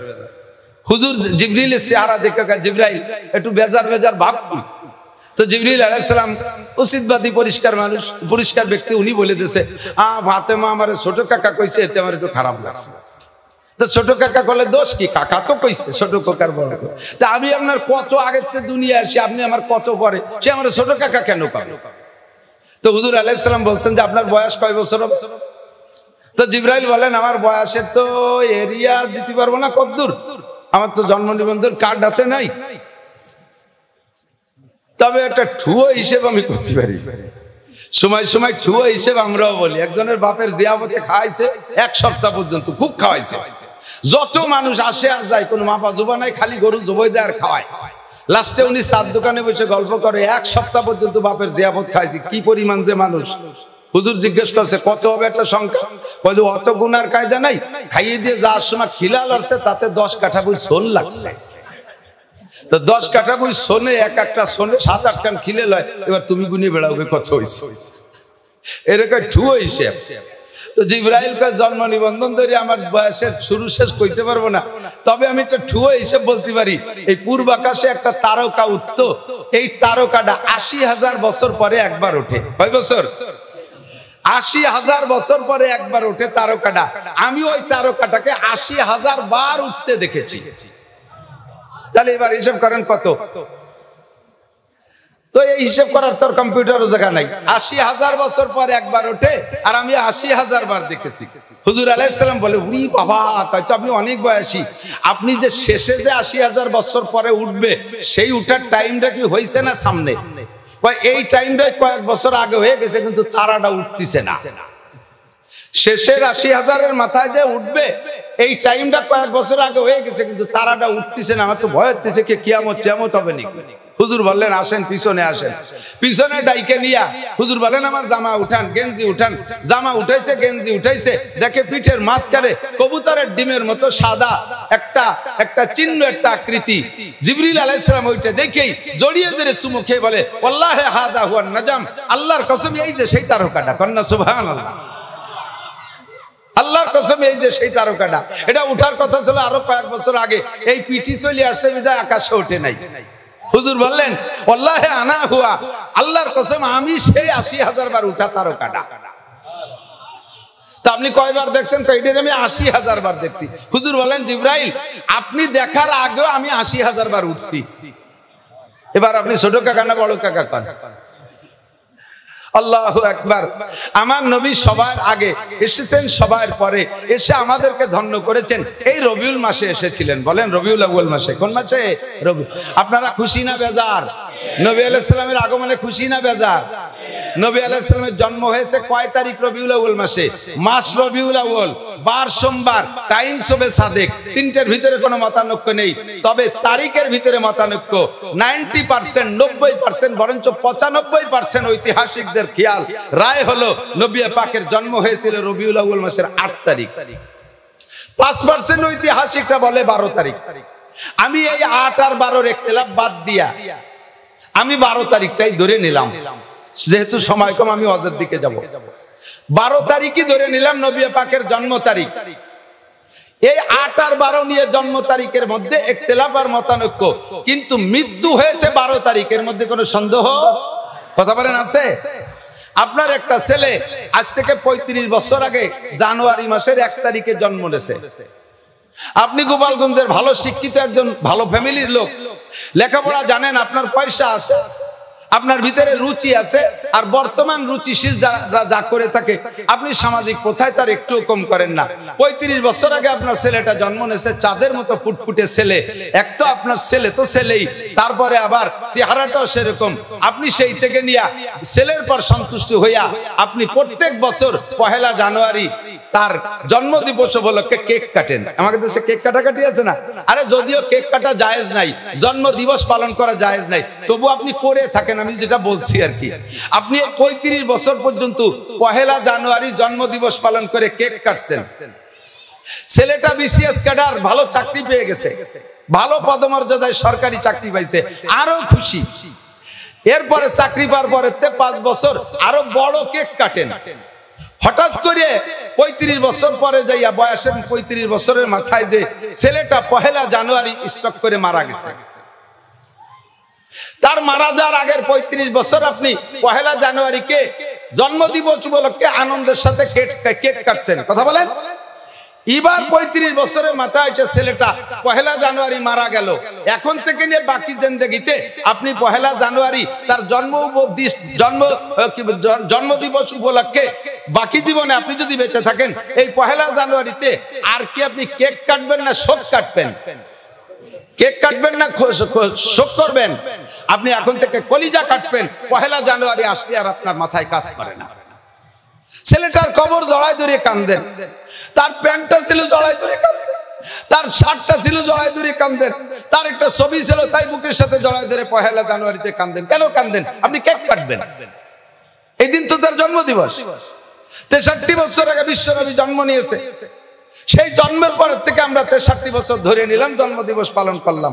জায়েজ না জায়েজ পরে মোহাব্বতের সাথে করলাম, কিন্তু 63তম বছর যাইয়া 12 রবিউল আউয়াল নবী ইন্তেকাল করলেন। এখন এই দিন আপনি খুশিতে কেক কাটবেন না এই দিন শোকের কারণে আপনি কলিজা কাটবেন? এই দিন আপনার কলিজা কাটার দিন। কথা বলেন ঠিক কি না? সাহাবায়ে কিরামের যে স্বভাব, আমারও সেই স্বভাব হতে হবে। আমি নবী পাককে ভালোবাসি আমার জীবনের চাইতে বেশি। কথা বলেন ঠিক কি না? হে মুসলমান, নবীকে যে নিজের জীবনের চাইতে বেশি ভালোবাসতে না পারবে সে লোকটা মুমিন হবে না। নবী বলেন লা ইউমিনু আহাদুকুম হাত্তা আকুনা আহাব্বা ইলাইহি মিন ওয়ালিদিহি ওয়া ওয়ালাদিহি ওয়ান নাসি আজমাইন। হে দুনিয়ার মুসলমান, তুমি অতক্ষণ পাক্কা মুমিন হতে পারবে না। খেয়াল করে না এদিক, কিয়ামতের ময়দানে আমাকে বঙ্গবন্ধু সুপারিশ করার সুযোগ পাবে কিনা জানি না, মাননীয় প্রধানমন্ত্রী শেখ হাসিনা সুপারিশ করার সুযোগ পাবে কিনা জানি না, জিয়াউর রহমান সুযোগ পাবে কিনা জানি না, এরশাদ সাহেব সুযোগ পাবে কিনা জানি না। আর তাদের সুপারিশে আমার এক পয়সারও কাজ হবে কি হবে না তা জানি না, বরঞ্চ তাদের পাছানিয়া অমাবস্যা শুরু হয়ে যেতে পারে। কথা বলেন ঠিক কি ঠিক না? যেই ব্যক্তির সুপারিশ ছাড়া একটা পর্দা বসারও একজন মানুষও এক কদম সামনে বাড়বেন না, জান্নাতে যাইতে পারবেন না, তিনি হলেন বিশ্বনবী মুহাম্মদুর রাসূলুল্লাহ সাল্লাল্লাহু আলাইহি ওয়াসাল্লাম। আমার নবী বলেন, আমার সাথে যদি জান্নাতে যাইতে চাও, নবীর সাথে জান্নাতে যাইতে চান কে কে? আল্লাহ তুমি নসিব করে। হাত ঘুরে শেখা, ক্যামেরা ঘুরো, এই নয়ন ক্যামেরা ঘুরো, হাত দেখ, গোপালগঞ্জে গিয়ে হাত দেখ, একটু তাকবীর হবে, বলবেন তো ইনশাআল্লাহ? নারায়ে তাকবীর। আল কোরআনের আলো, আল হাদিসের আলো, আল্লাহ রসুল যেখানে, কুরআন সুন্নাহ যেখানে, আলেম উলামা যেখানে, আলেম নাই যেই দলে, কুরআন নাই যেই দলে, বিশ্বনবীর শত্রুরা, বিশ্বনবীর শত্রুরা, ইহুদিদের দালালরা বিশ্বনবীর অপমানকারীর দুই গালে, ভারতের ঠাকুরের দুই গালে নারায়ে তাকবীর। জাযাকুমুল্লাহ। আল্লাহ তাআলা এই হাতগুলোকে কাবার গায়ে পৌঁছায় দিক, এই হাতগুলো নবীর রওজা স্পর্শ করার তৌফিক দান করুন, মক্কা মদিনার জমিনে হাত রাইখা সিজদা দিয়ে নামাজ পড়ার তৌফিক দান করুন। আল্লাহ এই সব হাতগুলোকে আশিকে রাসূলের কাতারে নাম লেখায় নাও। আল্লাহ এই হাত সবাই তোমার রসুলকে তার জীবন, নিজের জান মাল, মা বাপের চাইতে বেশি ভালোবাসে, এই ভালোবাসা তুমি কবুল করে নাও। নবী পাক বলেন, তুমি মুমিন হতে পারবে না, আমার সুপারিশ পাইবা না, হাউজে কাউসার পাবা না, আমার সাথে দেখা হবে না, হাসরের মাঠে তোমার সাথে আমার দেখা হবে না, যদি তুমি আমাকে তোমার জানের চাইতে, তোমার মালের চাইতে, তোমার আব্বার চাইতে, তোমার সন্তানের চাইতে বেশি ভালোবাসতে না পারো, যদি এই ভালোবাসা আমাকে না দিতে পারো, লা ইউমিনু আহাদুকুম, তোমরা কেউ মুমিন হতে পারবা না। ও দোস্ত, আমার নবীকে ব্যঙ্গচিত্র করে, দুঃখ বলে, দুঃখ আমি ভাষায় ব্যক্ত করতে পারি না, বড় দুঃখ লাগে। এই ভারত হইছে, ইন্ডিয়া হইছে সমস্ত ভেজালের গুরু, ভেজালের ইন্ডাস্ট্রিজ।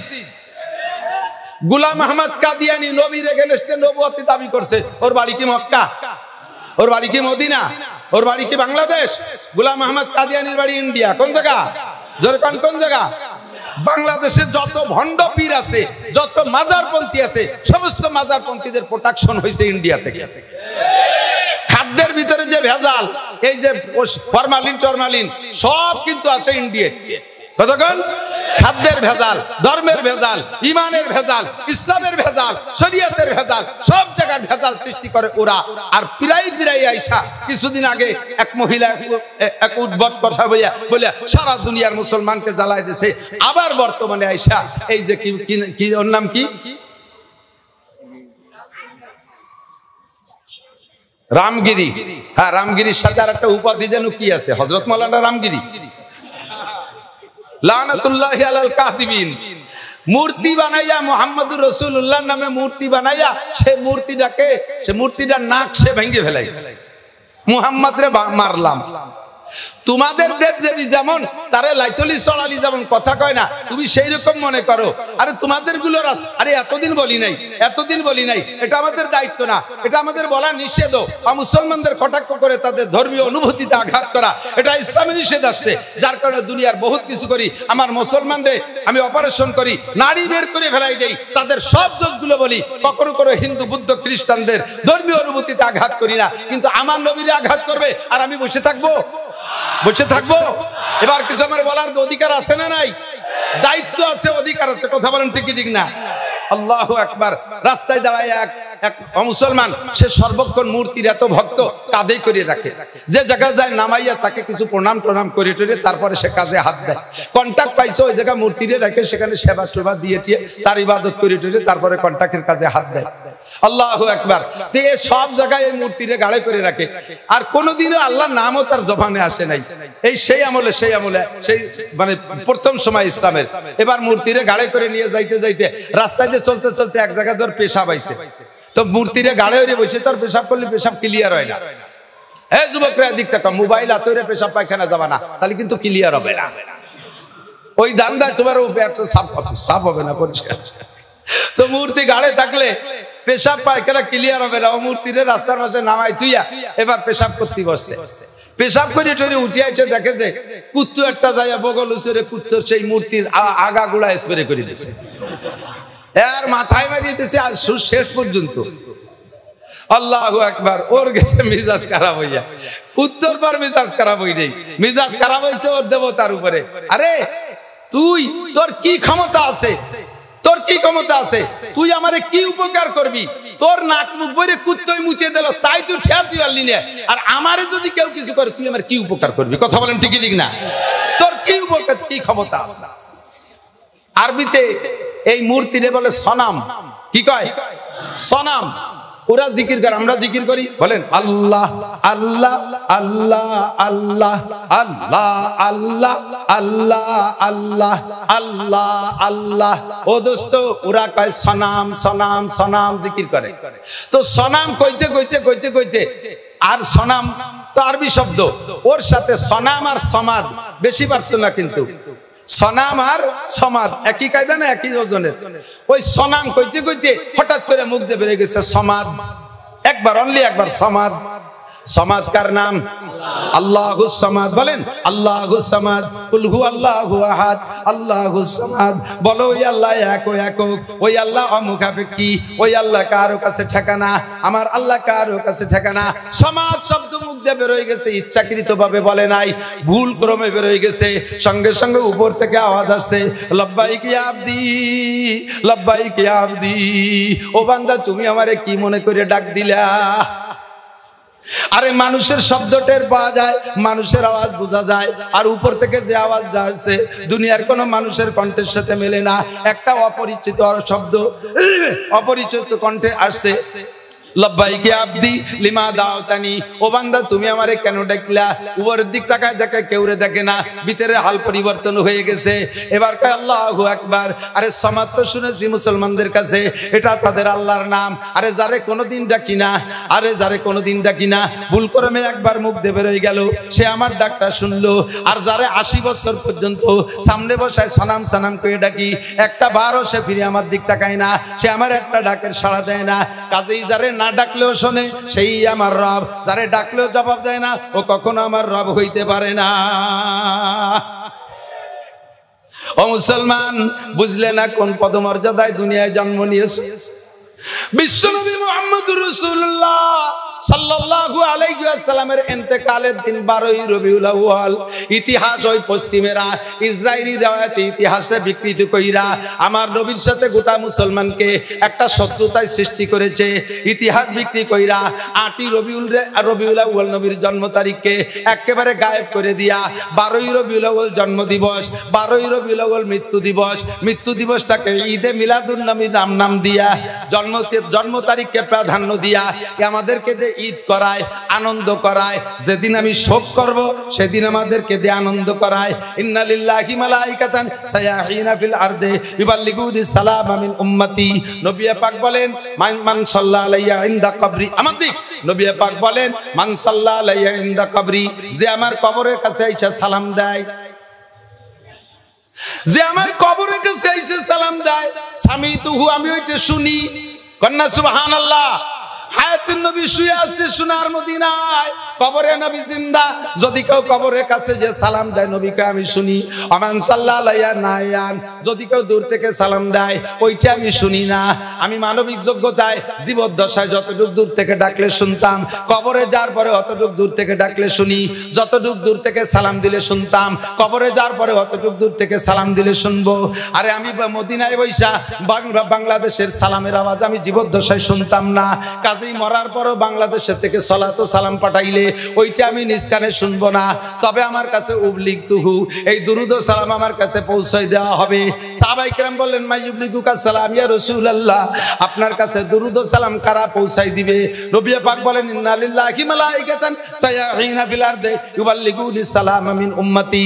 কোটি কোটি পর্যটক ফেরেশতা ভ্রমণ করে, তাদের আর কোনো দায়িত্ব নাই, ওদের দায়িত্ব হলো কে কোন জায়গা থেকে দুরুদ ও সালাম পড়ে ঠিকানা সহ তারিখ সহ আমার কাছে পৌঁছাইয়া দেয়, আর পৌঁছানোর সঙ্গে সঙ্গে আমি আমার উম্মতের নামে সালামের জবাব পাঠাইয়া দেই।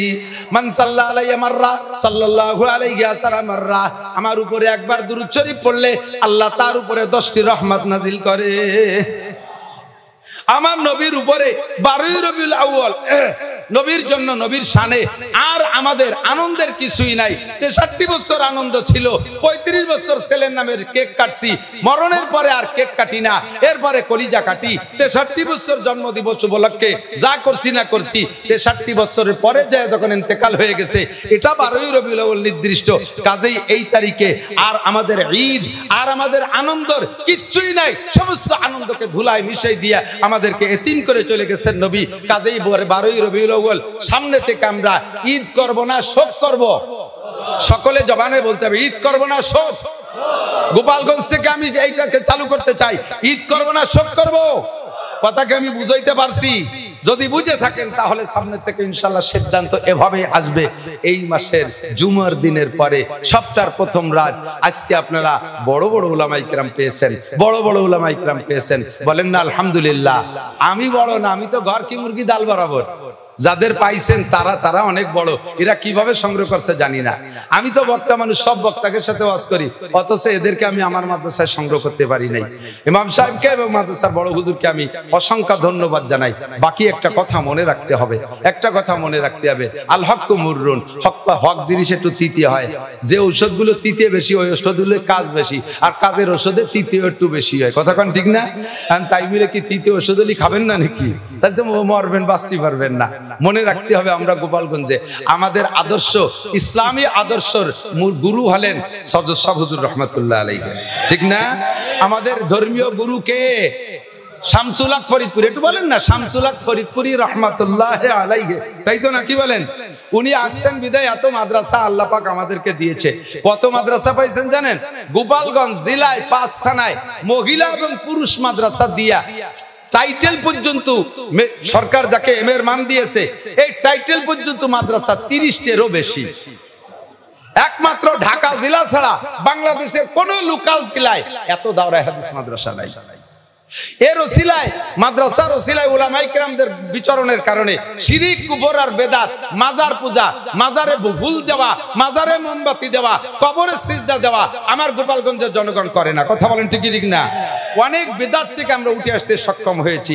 আমাদের ধর্মীয় গুরু শামসুল হক ফরিদপুরি রহমাতুল্লাহ আলাইহি, আমরা এই মর্যাদা রক্ষার্থে একটা জিনিস খেয়াল রাখবো। নবী পাক সাল্লাল্লাহু আলাইহি ওয়াসাল্লাম বলেন, হে মুসলমানরা এদিক তাকান, মান কানা ইউমিনু বিল্লাহি ওয়াল ইয়াউমিল আখির ফালইউকরিম যায়ফা। তুমি যদি আল্লাহকে বিশ্বাস করো, মান কানা ইউমিনু বিল্লাহি, যদি কি আল্লাহকে বিশ্বাস করো, ওয়াল ইয়াউমিল আখির, আর আখিরাতকে বিশ্বাস করেন। এ ভাই, আল্লাহ আছে, আখিরাত হবে, পুলসিরাত হবে, মিজান হবে, ময়দানে মাহশার হবে, হিসাব নিকাশ দেওয়া লাগবে। অন্তর থেকে বলতেছেন, একবারে খালেস দিল থেকে বলতেছেন, আল্লাহর সামনে দাঁড়াইয়া 4টি ইমিগ্রেশনের জবাব দেওয়া লাগবে। এই কথায় যদি তুমি বিশ্বাসী হও, তাহলে তুমি একটা কথা মনে রাখবা, ফালইউকরিম যায়ফা, তুমি তোমার মেহমানকে পর্যাপ্ত মেহমানদারি করবা। মেহমান যাতে খুশি, মেহমানকে বুঝে শুনে তার রুচি অনুযায়ী মেহমানদারি করবা, মেহমানকে অসম্মানী করবা না। মেহমান যেমন চায় তাকে সেভাবে মেহমানদারি করবা। এদিক তাকান, মেহমানদারির পদ্ধতি কি? মেহমান সর্বপ্রথম চায় আমার সাথে একটু সুন্দর সাক্ষাৎ করুক। কথা বলেন? বাড়িওয়ালা এসে ইস্তেকবাল করবে, অভ্যর্থনা জানাবে, আসসালামু আলাইকুম রাহমাতুল্লাহ, সালাম দিয়ে মুসাফা করে, পারলে সুযোগ থাকলে বুকে জড়িয়ে ধরবে, কোলাকুলি করবে, সুন্দর করে সালাম দিয়ে মুসাফা করবে, বুকের সাথে কোলাকুলি করবে। এরপর বাড়ির যাকে মেহমান যাকে যেখানে নেওয়ার মতো তারে সে জায়গা নিয়ে বসাবে। এরপরে মেহমানের রুচি জিজ্ঞেস করবে। এখন আপনি বেতাকাল্লুফ, কোনো বানাউট ছাড়া আপনি বলেন আপনার রুচিতে কি চাই। এইভাবে হযরত ইব্রাহিম খলিলুল্লাহ আলাইহিস সালাতু ওয়াস সালাম একটা গল্প আমার মনে পড়েছে।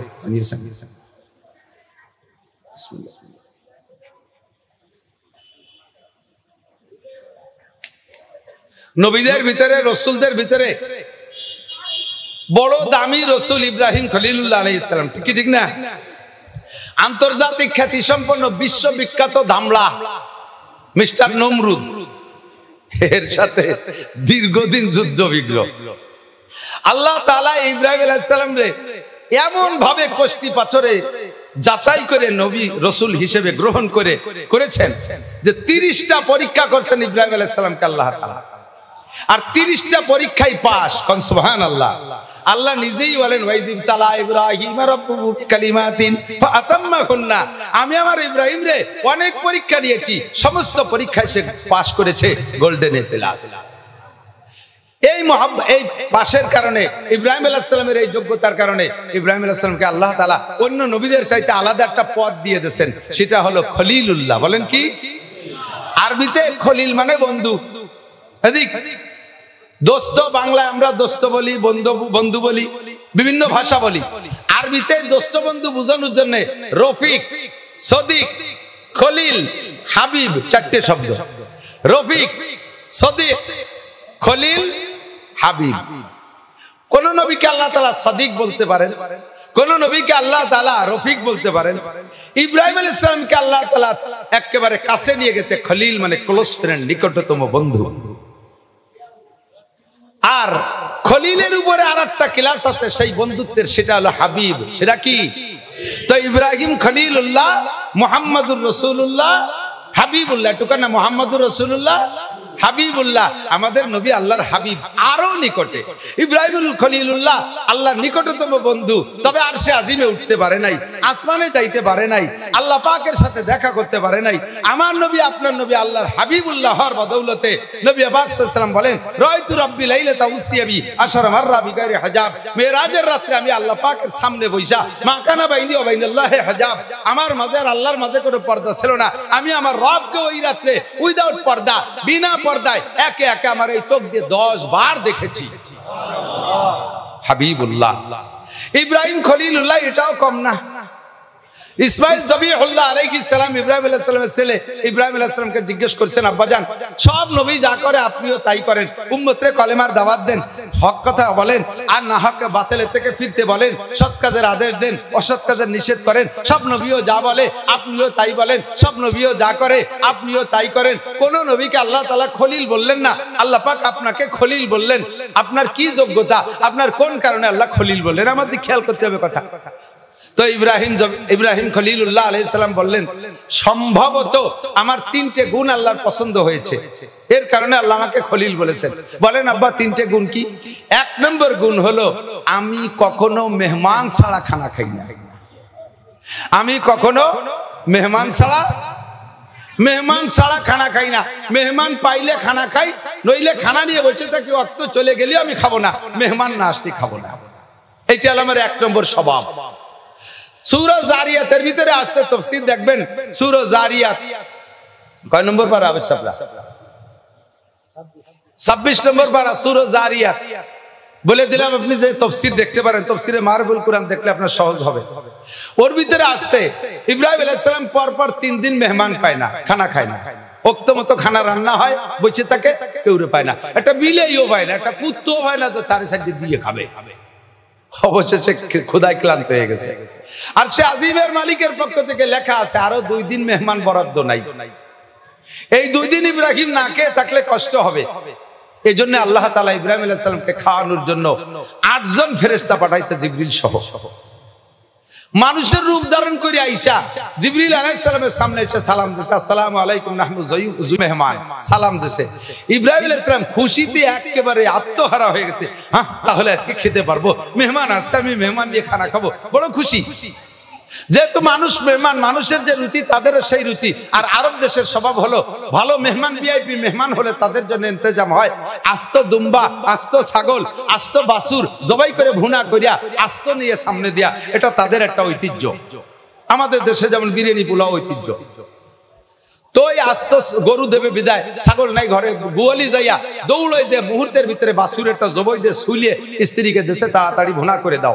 মুহূর্তের ভিতরে, অল্পক্ষণের ভিতরে, নবী আলা মুজিজা, অল্পক্ষণের ভিতরে ভুনা হয়ে গেছে। মেহমানদেরকে সামনে দিয়েছে, নিয়ে সামনে করে নিয়ে বসছেন। উনি তো ক্ষুধার্ত, উনার দিক দিয়ে উনি খায়, উনি খেয়ে যাচ্ছে, নিচে হয়ে উনি খেয়েই যাচ্ছে। মেহমানরা বাসুরির গায়ে হাত দেয় আর মুখে হাত দেয়, অথচ গোস্ত ছেড়ে না, খায় না। উনার যখন বাচ্চাদের আমার জান বাঁচাও পরিমাণ অর্ধেকখানি খাওয়া হয়ে গেছে পেটের, এর মধ্যে ঘরের থেকে উনার স্ত্রী সারা আলাইহিস সালাতু ওয়াস সালাম বলতেছেন, ইয়া খলিলাল্লাহ ইন্নাকা তাকুলু ওয়া হুম লা ইয়াকুলুন, আলা তারা, আপনি দেখেন না আপনার মেহমানরা খাচ্ছে না, তাদেরকে রুচিসম্মত হলো কিনা? হয়তো রুচিসম্মত হয় নাই বিধায় খাচ্ছে না, আপনি খেয়ে নিচ্ছেন, তারা খাইতেছে না, একটু খবর নেবেন না? চোখ তুলে দেখেন যে সত্যি তাদের পাশে সে বাছুর ছেড়েই নেই। উনি এখন ভয়তে কম্পিত, তাহলে কি আপনাদের রুচিসম্মত মেহমানদারি, আমি নবী হয়ে আপনার মেহমানকে আমি রুচিসম্মত মেহমানদারি করতে পারলাম না, আমি আল্লাহর কাছে কি জবাব দেবো? উনি এভাবে কম্পিত। লিমা লা তাকুলুন ফাল মা আলা তাশতাহুন, এটা কি আপনাদের পছন্দ হয় নাই? কেন খাচ্ছেন না?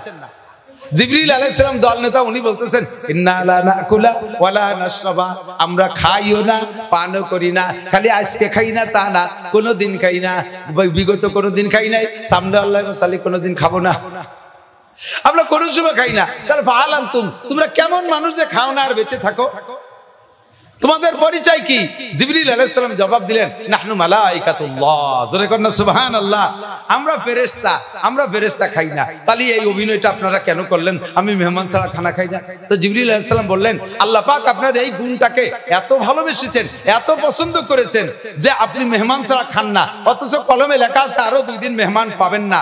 তাহলে সে 2 দিনও না খেয়ে থাকলে কষ্ট হবে, আপনাকে খানা খাওয়ানোর জন্য আল্লাহ পাক আপনার এই গুণটাকে পছন্দ করে আমাদেরকে মেহমান হিসেবে পাঠিয়ে দিয়েছে।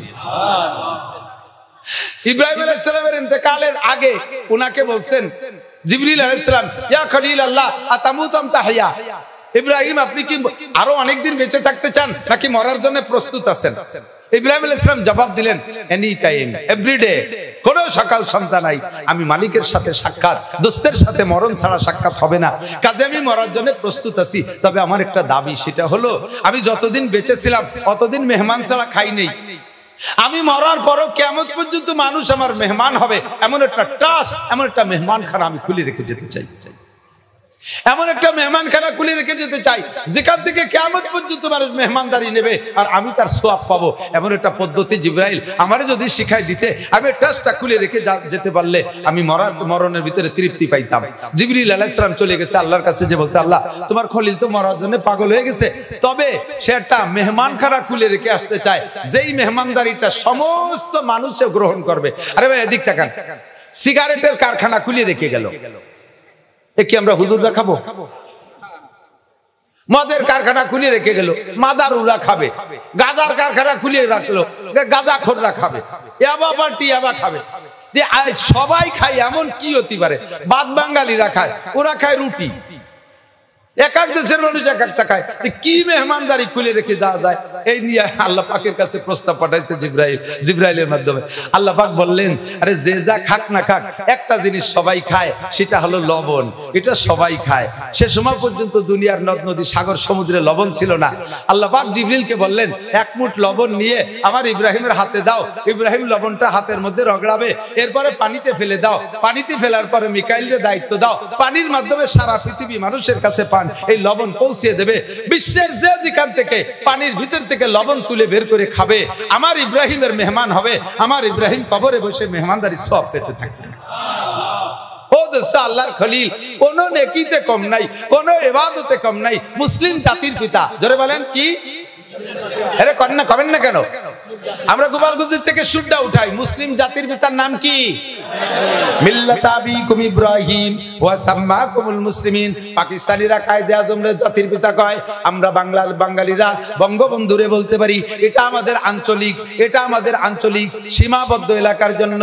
তবে আমেরিকার মুসলমানদেরও জাতির পিতা যিনি, জাপানের মুসলমানের জাতির পিতাও তিনি, বাংলাদেশের জাতির পিতাও তিনি। কথা বলেন ঠিক ঠিক না? সারা দুনিয়ার 200 কোটি মুসলমান, 800 কোটি কাফির যদি মুসলমান হইয়া যায়, সঙ্গে সঙ্গে তার জাতির পিতার নাম হবে কি? ইব্রাহিম। ইব্রাহিম খলিলুল্লাহ আলাইহিস সালাম, তার কোনো নেকিতে অভাব নাই, পদমর্যাদার অভাব নাই, সম্মানের অভাব নাই, তার আয়ের উৎসর অভাব নাই। তারপরও মরার আগে মেহমানদারি খুলে রেখে গেছেন, মরার আগে মেহমানদারি খুলে রেখে গেছেন। আমরা আপনারা লবণ খাই, বিস্কুটের মধ্যে লবণ আছে, আছে না নাই কথা কান? ঝোল রান্না করি লবণ দিয়া, তারপরে তো তরি তরকারি সবকিছুর মধ্যে লবণ আছে। লবণ ছাড়া কোনো খানা খাই না, কম খাই বেশি খাই, একটা দানাও যদি খাই ইব্রাহিম খলিলুল্লাহ তার নেকি পাইয়া যায়। অত বড় বুজুর্গ, অত বড় জলিলুল কদর নবী হইয়া সে যদি এরকম মরণের পরে কিয়ামত পর্যন্তর জন্য একটা সাদকায়ে জারিয়া, একটা স্থায়ী আয়ের উৎস খুলে রেখে যেতে পারে, তাহলে আমার আপনার কিছু দায়িত্ব আছে না নাই? কখন মরবো বলতে পারি না, কতক্ষণ বাঁচবো বলতে পারি না, কথা বলুন ঠিক কি ঠিক না?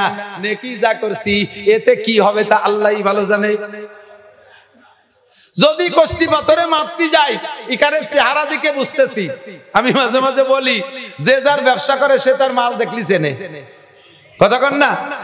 যারা এই যে বাজারে ছাগল জবাই দেবে আছে কসাই, ওর কাছে একটা তাজা ছাগল নিয়ে যাবে, বলবে নান্টু দেখ দেই ছাগলে কয় কেজি হতে পারে। নান্টু গলা চিপে ধরে কাকা 13 কেজি। তুই কি রে বুঝলি যে গলা চিপে ধরে 13 কেজি? কয়ে জবাই দিতে দিতে অভিজ্ঞতা হয়ে গেছে, গলা যদি একটুক মোটা হয় পিছনে 13 কেজি হয়। তো 10 বছর কসাইয়ের ব্যবসা করে যদি ছাগলের গলা চিপে ধরে পিছনে 13 কেজি বুঝতে পারে। আমি 30 বছর এই ওয়াজের ময়দানে কাজ করি। 92 সালে মৌলানা পাস করছি, 2 বছর পরে আল্লাহ একটু করে মাঠে নামাইছে। তো 30 বছর বাংলাদেশের কোন জেলা থানা আমার যাইতে বাদ নেই, আর মানুষের চেহারা দেখতে বাদ নাই। বহুত মানুষ দেখেছি, দেখতে বড় সুন্দর, এত বড় দাড়ি, মাথায় তিনেন খেতে যে পাগড়ি বান্ধা, 43 বন্ধের যুব্য গায়, গাড়ির উপরে যায় নামাজ, বগলে দস্তরখান, মেশাক কানে গুজা, দাড়ির মধ্যে খিলেল গুজা, কুড়া লাঠি হাতে, 500 দানার তসবি, ঘন ঘন টিবরি মারে, আর ভাবের আর অভাব নাই। অথচ আলহামদুলিল্লাহ পড়তে গেলি গালে বেড়ালাইছে।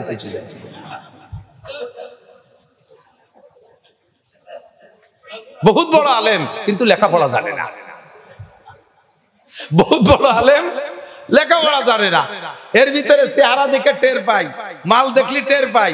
কারে জিজ্ঞেস করলে দোয়া কুনুতি ফেল করবেন, কারে জিজ্ঞেস করলে একামত শুদ্ধ দিতে পারবেন না, কাকে জিজ্ঞেস করলে সূরা ফাতিহা পড়তে পারবেন না, কি আত্মায়াত শুদ্ধ পড়তে পারবেন না। আমি যাকে টার্গেট করব ইনশাআল্লাহ সে ফেল করবেন, এই অভিজ্ঞতা হয়ে গেছে। এই যে ডুপ্লিকেট ইবাদত, আমার সূরা ভালো না, দোয়া কুনুত ভালো না, আমার নামাজ কালাম সুন্দর না, এই নামাজ দিয়ে জান্নাতে যাব, এর আশা খুব কমই করা যায়, এর আশা খুব কমই করা যায়। ও দোস্ত, কাজেই আমাকে মরণকাল পর্যন্ত, কিয়ামত পর্যন্ত আমাকে কবরের জিন্দেগিতে থাকতে হবে। ওয়ানাদি অনন্তকালের সুখের জীবন জান্নাত আমাকে উপভোগ করতে হবে। সেই জন্য আমাকে একটা স্থায়ী আয়ের উৎস খুলে রেখে যাওয়া দরকার। কথা বলেন ঠিক ঠিক না? একটা স্থায়ী আয়ের উৎস খুলে রেখে যাওয়া দরকার। আরে ভাই এদিক তাকান, আপনি নামাজ পড়তেছেন, আপনার নামাজ কবুল হচ্ছে না, কারণ আপনার নামাজই হচ্ছে। ভালো করে মনে রাখেন, যাদের কিরাত গলত, যাদের কিরাত গলত, খুদার কসম তার নামাজ বিগত হয় নাই, এক ওয়াক্ত হয় নাই। না পড়ার কারণে যেমন এক ওয়াক্তের কারণে 230 কোটি 40 লক্ষ বছর জাহান্নাম, যারা ভুল কিরাতে নামাজ পড়ছেন তাদেরও 200 কোটি 30 লক্ষ 40 হাজার বছর জাহান্নাম। তাহলে ভরি কি হলো? তাহলে তো আর পড়বো না সামনে, না পড়লে আমার কি, না পড়লে আল্লাহর কি, তুমি না পড়লে না পড়ি দুলাই যেদিন খাওয়া সেই দিন বুঝবা। তা এখন কি করা যায়? তাই করতে হবে, ছাড়িয়ে দিয়ে তো উপায় নাই, ছাড়িয়ে দিয়ে উপায় নাই। করতে হবে কি? কিরাতে শুদ্ধ করতে হবে। কথা কন, কিরাতে শুদ্ধ করতে হবে। আর শুদ্ধ করার মেহনতের ভিতর দিয়ে নামাজটা জামাতে পড়তে হবে। আমরা হানাফি মাযহাবের কি বলা হয় উম্মত, জনগণ, আমাদের মাযহাবের মাসালা হলো মান কানা লাহু ফি সালাতি ইমামুন ফাকিরাতুল ইমামি লাহু কিরাতুন। যার নামাজে ইমাম আছে, ইমামের কিরাতি কিরাত, আপনার কিরাত সূরা ফাতিহা পড়া লাগবে না। কাজে আমরা এই দিক দিয়ে বেঁচে যাচ্ছি, ফরজ ইবাদতটা তো দায় মুক্ত হয়ে যাচ্ছি। বাস এদিকে চেষ্টা করি আর কিরাতকে শুদ্ধ করার চেষ্টা করি। তারপরও আমার নামাজে অনেক গাফলা থেকে যেতে পারে, অশুদ্ধ হচ্ছে, বা নামাজের ভিতরে ইখলাস নাই, খুশু নাই। বুঝতে হবে, কথা খালি বাতাসে উড়িয়ে যেতে দেবেন না, কথা খেয়াল করবেন। আমার নামাজ যত সুন্দর পড়ি, মালিকের যদি পছন্দ না হয়, ওই নামাজের বিনিময় আশা করা যায়। কিন্তু আপনি নামাজ না পড়িও লক্ষ লক্ষ কবুল নামাজের নেকি পাবেন।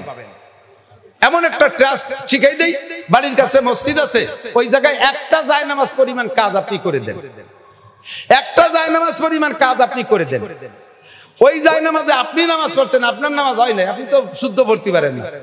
ওই জায়নামাজে আরেকজনও অশুদ্ধ নামাজ পড়ছে, তবুও আপনি একটা জায়নামাজ পরিমাণ জায়গা মসজিদের মধ্যে টাইলস দিয়ে, ইট দিয়ে সবকিছু মিলে একটা জায়নামাজ পরিমাণ কাজ করে দিয়েছেন। কিয়ামত পর্যন্ত ওর উপরে যত মানুষ নামাজ পড়বে, আল্লাহর কসম সম পরিমাণ নামাজ আপনার আমলনামায় জমা হবে। এদিক তাকান, হযরত পোকা খেয়েছে কোন নবীকে? আইয়ুব আলাইহিস সালাম। কোন নবী? আইয়ুব আলাইহিস সালাম। আইয়ুব আলাইহিস সালাতু ওয়াস সালাম, লম্বা কিসসা বলবো না। মাগরিবের সময় উনি বসে আছে ঝুপড়ির ভিতরে। শহরের ডাস্টবিন যেটা, সেই জায়গা পচা জায়গা, নোংরা জায়গাটা সাবলা করে ওনার স্ত্রী রহিমা ওনাকে ওখানে রাইখা গ্রামে যায় কামাই করতে, ইনকাম করতে, খাদ্য সংগ্রহ করতে। তো আইয়ুব আলাইহিস সালামের ওই পচা ঝুপড়ির মধ্যে ফেলাই রেখে, আইয়ুব আলাইহিস সালাম কেমন ছিলেন? এরকম একটা মানুষ শোয়া, যখন দূর থেকে যে দেখবেন মনে হবে যেন সম্পূর্ণ পোকা, ওর ভিতরে কেউ আছে বলে মনে হয় না, পোকার একটা স্তূপ, অত তলে মানুষটা রইছে, পোকায় পোকায় জর্জরিত করে ফেলাইছে। কেউ চোখ দিয়ে দেখে না, গিন্নাতে একবার দেখলে সে 1 মাস খাবার খাইতে পারে না। রহিমা আলাইহিস সালাম রাইখা উনি গেছে গ্রামে খানা আনতে, কাজের বিনিময়ে খাদ্য সংগ্রহ করে। এই রহিমা আলাইহিস সালাম খানা নিয়ে আসতে আজকে একটু রাত হয়ে গেছে, সময় হয়ে গেছে 18 বছর। কয় বছর? 18 বছর চলে গেছে। 18তম বছর মাগরিবের সময় জিবরিল আলাইহিস সালাম সন্ধ্যাকালে আইসা আইয়ুব আলাইহিস সালামকে সালাম দিয়েছে, আসসালামু আলাইকুম ইয়া নবী আল্লাহ আইয়ুব, কাইফা হালুক? হে আল্লাহর নবী আইয়ুব কেমন আছেন? আমরা ওই কি করতাম কন্ত, কোন রোগী বুড়ো বারান্দায় পড়ে আছে আর তার বাগনে টাগনে ইত্যাদি যদি দেখতে আইসে, মামা কেমন আছেন? তোমার চোখ কানায় গেছে, কিরম আছে দেখো না? আল্লাহ তো পাইছে আমারে, সিল্লেতে আইছে বললাম না, ট্যাঙ্কান কোড়া হয়ে গেছে। আইয়ুব আলাইহিস সালাম সালামের উত্তর না দিয়ে মুখ বন্ধ করে বসে রইছে, শুয়ে রইছে। কিছুক্ষণ পরে সালামের উত্তর দিয়ে কয়, ওয়া আলাইকাস সালাম আলহামদুলিল্লাহ, কন্না সুবহানাল্লাহ। পোকায় বিড়বিড় করে খাচ্ছে, তার ভিতরে সালামের উত্তর দিয়ে শুকর আদায় করে কয় আলহামদুলিল্লাহ। আল্লাহু আকবার। জিবরিল আলাইহিস সালাম সালাম দিয়েছে যে টাইমে, সাথে সাথে আইয়ুব উত্তর না দিয়া কিছুক্ষণ দেরি করে দেওয়ার পরে আইয়ুব আলাইহিস সালাম জিবরাইলকে বলছে, ভাই জিবরাইল তুমি কি রাগ করেছো আমি সালামের উত্তর দেরিতে দেয়াতে? জিবরিল আলাইহিস সালাম পরিষ্কারবাদী, উনি বললেন আমার একটু খারাপ লাগছে, আপনি নবী হয়ে যদি সালামের উত্তর দেরিতে দেন উম্মত তো উত্তরই দেবে না, কেন দেরিতে দিলেন? আইয়ুব আলাইহিস সালাম বললেন, ভাই তুমি যখন সালাম দিয়েছো তখন আমার মুখের ভিতরের থেকে আল্লাহর 2টা মেহমান মাংস কেটে কেটে খাচ্ছিল। জিহ্বে খায় না তারা, মুখের ভিতরে সাইডের মাংস খাচ্ছিল। আমি যদি ওই সময় সালামের উত্তর দেই, জিহ্বে নাড়া লাগে আর ওই মেহমান দুটো ডিস্টার্ব হয়, তারা অতৃপ্ত থেকে যায়। কিয়ামতের ময়দানে যে যদি তারা আল্লাহর কাছে অভিযোগ করে, আল্লাহ লক্ষ লক্ষ পোকায় তোমার আইয়ুবের গাত থেকে খাইলো, কোনদিন তাদেরকে ঠেকাইলো না, আমাদেরকে ক্ষুধার্ত অবস্থায় তুমি পাঠাইলা, আমাদের মেহমানদারি ছিল আইয়ুবের মুখের ভিতরের মাংস খাইতে গেছে আর আইয়ুব জিহ্বে নাড়া দিয়ে ডিস্টার্ব করেছে, তৃপ্তি সহকারে খাইতে দেয় নাই, এই পোকা দুটো যদি অভিযোগ করে আমি আল্লাহরে কি জবাব দেব? ও ভাই ওই পোকা দুটো খাইয়ে যখন তৃপ্তি সহকারে থেমে গেছে তারপরে আমি উত্তর দিছি, এই জন্য একটু দেরি হয়ে গেছে। পারবেন? সুখের সময় আলহামদুলিল্লাহ, দুঃখের সময় আলহামদুলিল্লাহ, এর নামই হলো ঈমান। তাই দেরি হয়ে গেছে, তবে কেমন আছেন? আলহামদুলিল্লাহ। এই পোকায় খাইয়ে ফেললো সারা গা, এরপরে আপনি ভালো আছেন কোন কি কইরা? কয় যে আমার মালিক আমারে এই হালাতের উপরে ঈমানটা ঠিক রাখছে, এত কষ্টের উপরে আমি অভিযোগ করি না, এজন্য আমি আমার স্বাভাবিক অবস্থানের পর ঠিক থাকতে পাইরা আমি শুকর আদায় করি আলহামদুলিল্লাহ। আল্লাহ পাক কয়, জিবরাইল আইয়ুব কি জবাব দিয়েছে? কয় আল্লাহ, মানুষ যে এইরকম মুহূর্তে এমন জবাব দিতে পারে আমার জানাই ছিল না, এ কি আজীব, তুমি আর কতকাল তোমার এই ফকিরে কষ্ট দিবা? আল্লাহ কয় আর হবে না, আমার আইয়ুব পরীক্ষায় পাস, এখনই তার রেজাল্ট দিয়ে দাও। কি দেব? কয় 1 নম্বরে তার শরীরটা ভালো করে দাও। সিস্টেম কি? জিবরিল আলাইহিস সালামকে আল্লাহ শিখিয়ে দিয়েছেন, সেই শিক্ষা অনুযায়ী আইয়ুব আলাইহিস সালামকে বলছেন, ভাই আইয়ুব আপনি পাস করে গেছেন, এখন আপনার শরীর সুস্থ হবে, তবে সিস্টেম হলো আপনার পায়ের গোড়ালি দিয়ে মাটিতে একটু আঘাত করবেন, ওখান থেকে পানি উঠবে, জান্নাতি পানি। সুবহানাল্লাহ। আইয়ুব আলাইহিস সালাম এই 18 বছরের ভিতরে পুকায় খেয়ে ফেলাইছে, কোনোদিন কান্দে নাই, দুঃখে কান্দে নাই, কষ্টে কান্দে নাই। আজকে যখন পা গুড়ালি মাটিতে রাখতে বলছে কি ভাই কষ্ট পেলেন, কাঁদছেন কেন? কই ভাই আমি কোনো ব্যথায় কাঁদি না, আমার একটাই কষ্ট লাগছে, সেটা হলো আমি যে পায়ের গোড়ালিতে মাটিতে আঘাত করবো, আমার পায়ে তো গোড়ালিই নাই, হাড্ডি হয়ে গেছে, গোড়ালি না, আমি কি দিয়ে আঘাত করবো? আল্লাযীনা জাহাদু ফীনা লানাহদিয়ান্নাহুম সুবুলানা ওয়া ইন্নাল্লাহা লামাআল মুহসিনিন। আপনাকে একটু চেষ্টা করতেই হবে, আপনার চেষ্টা যেখানে শেষ হবে আল্লাহর রহমত সেখান থেকে শুরু হবে। আমি ইচ্ছা করলে বালতি ভরে পানি আই না, জান্নাতি পানি আই না আপনারে গোসল করাইতে পারি, মালিকের ইশারা, এই চেষ্টাটুকু আপনাকে করতে হবে। নরম জায়গায় একটু পা রাখেন, যতটুকু নিচু হয় হবে। পায়ের গোড়ালির হাড্ডি দিয়ে মাটিতে একটু আঘাত করেছে, মাটিটা একটু নিচু হয়েছে, আর অঝরে পানি শুরু হয়ে গেছে, পানির ঝর্ণা দ্বারা চালু হয়ে গেছে। জিবরিল আলাইহিস সালাম কাদা দিয়ে হাউস বাড়াইয়া পানি আটকাই ফেলাইয়া আইয়ুব আলাইহিস সালামকে বললেন একটু পানি পান করেন। কোষ করে একটু পানি পান করলেন, সারা গায়ের সমস্ত পোকা নাশে ঝরে পড়ে গেল। বাকি পানি দিয়ে গোসল করেন, সিটাই সিটাই গোসল করেছে। এক সেকেন্ডের ভিতরে ভাই দারাদা শাইআন আইয়াকুল লাহু কুন ফায়াকুন।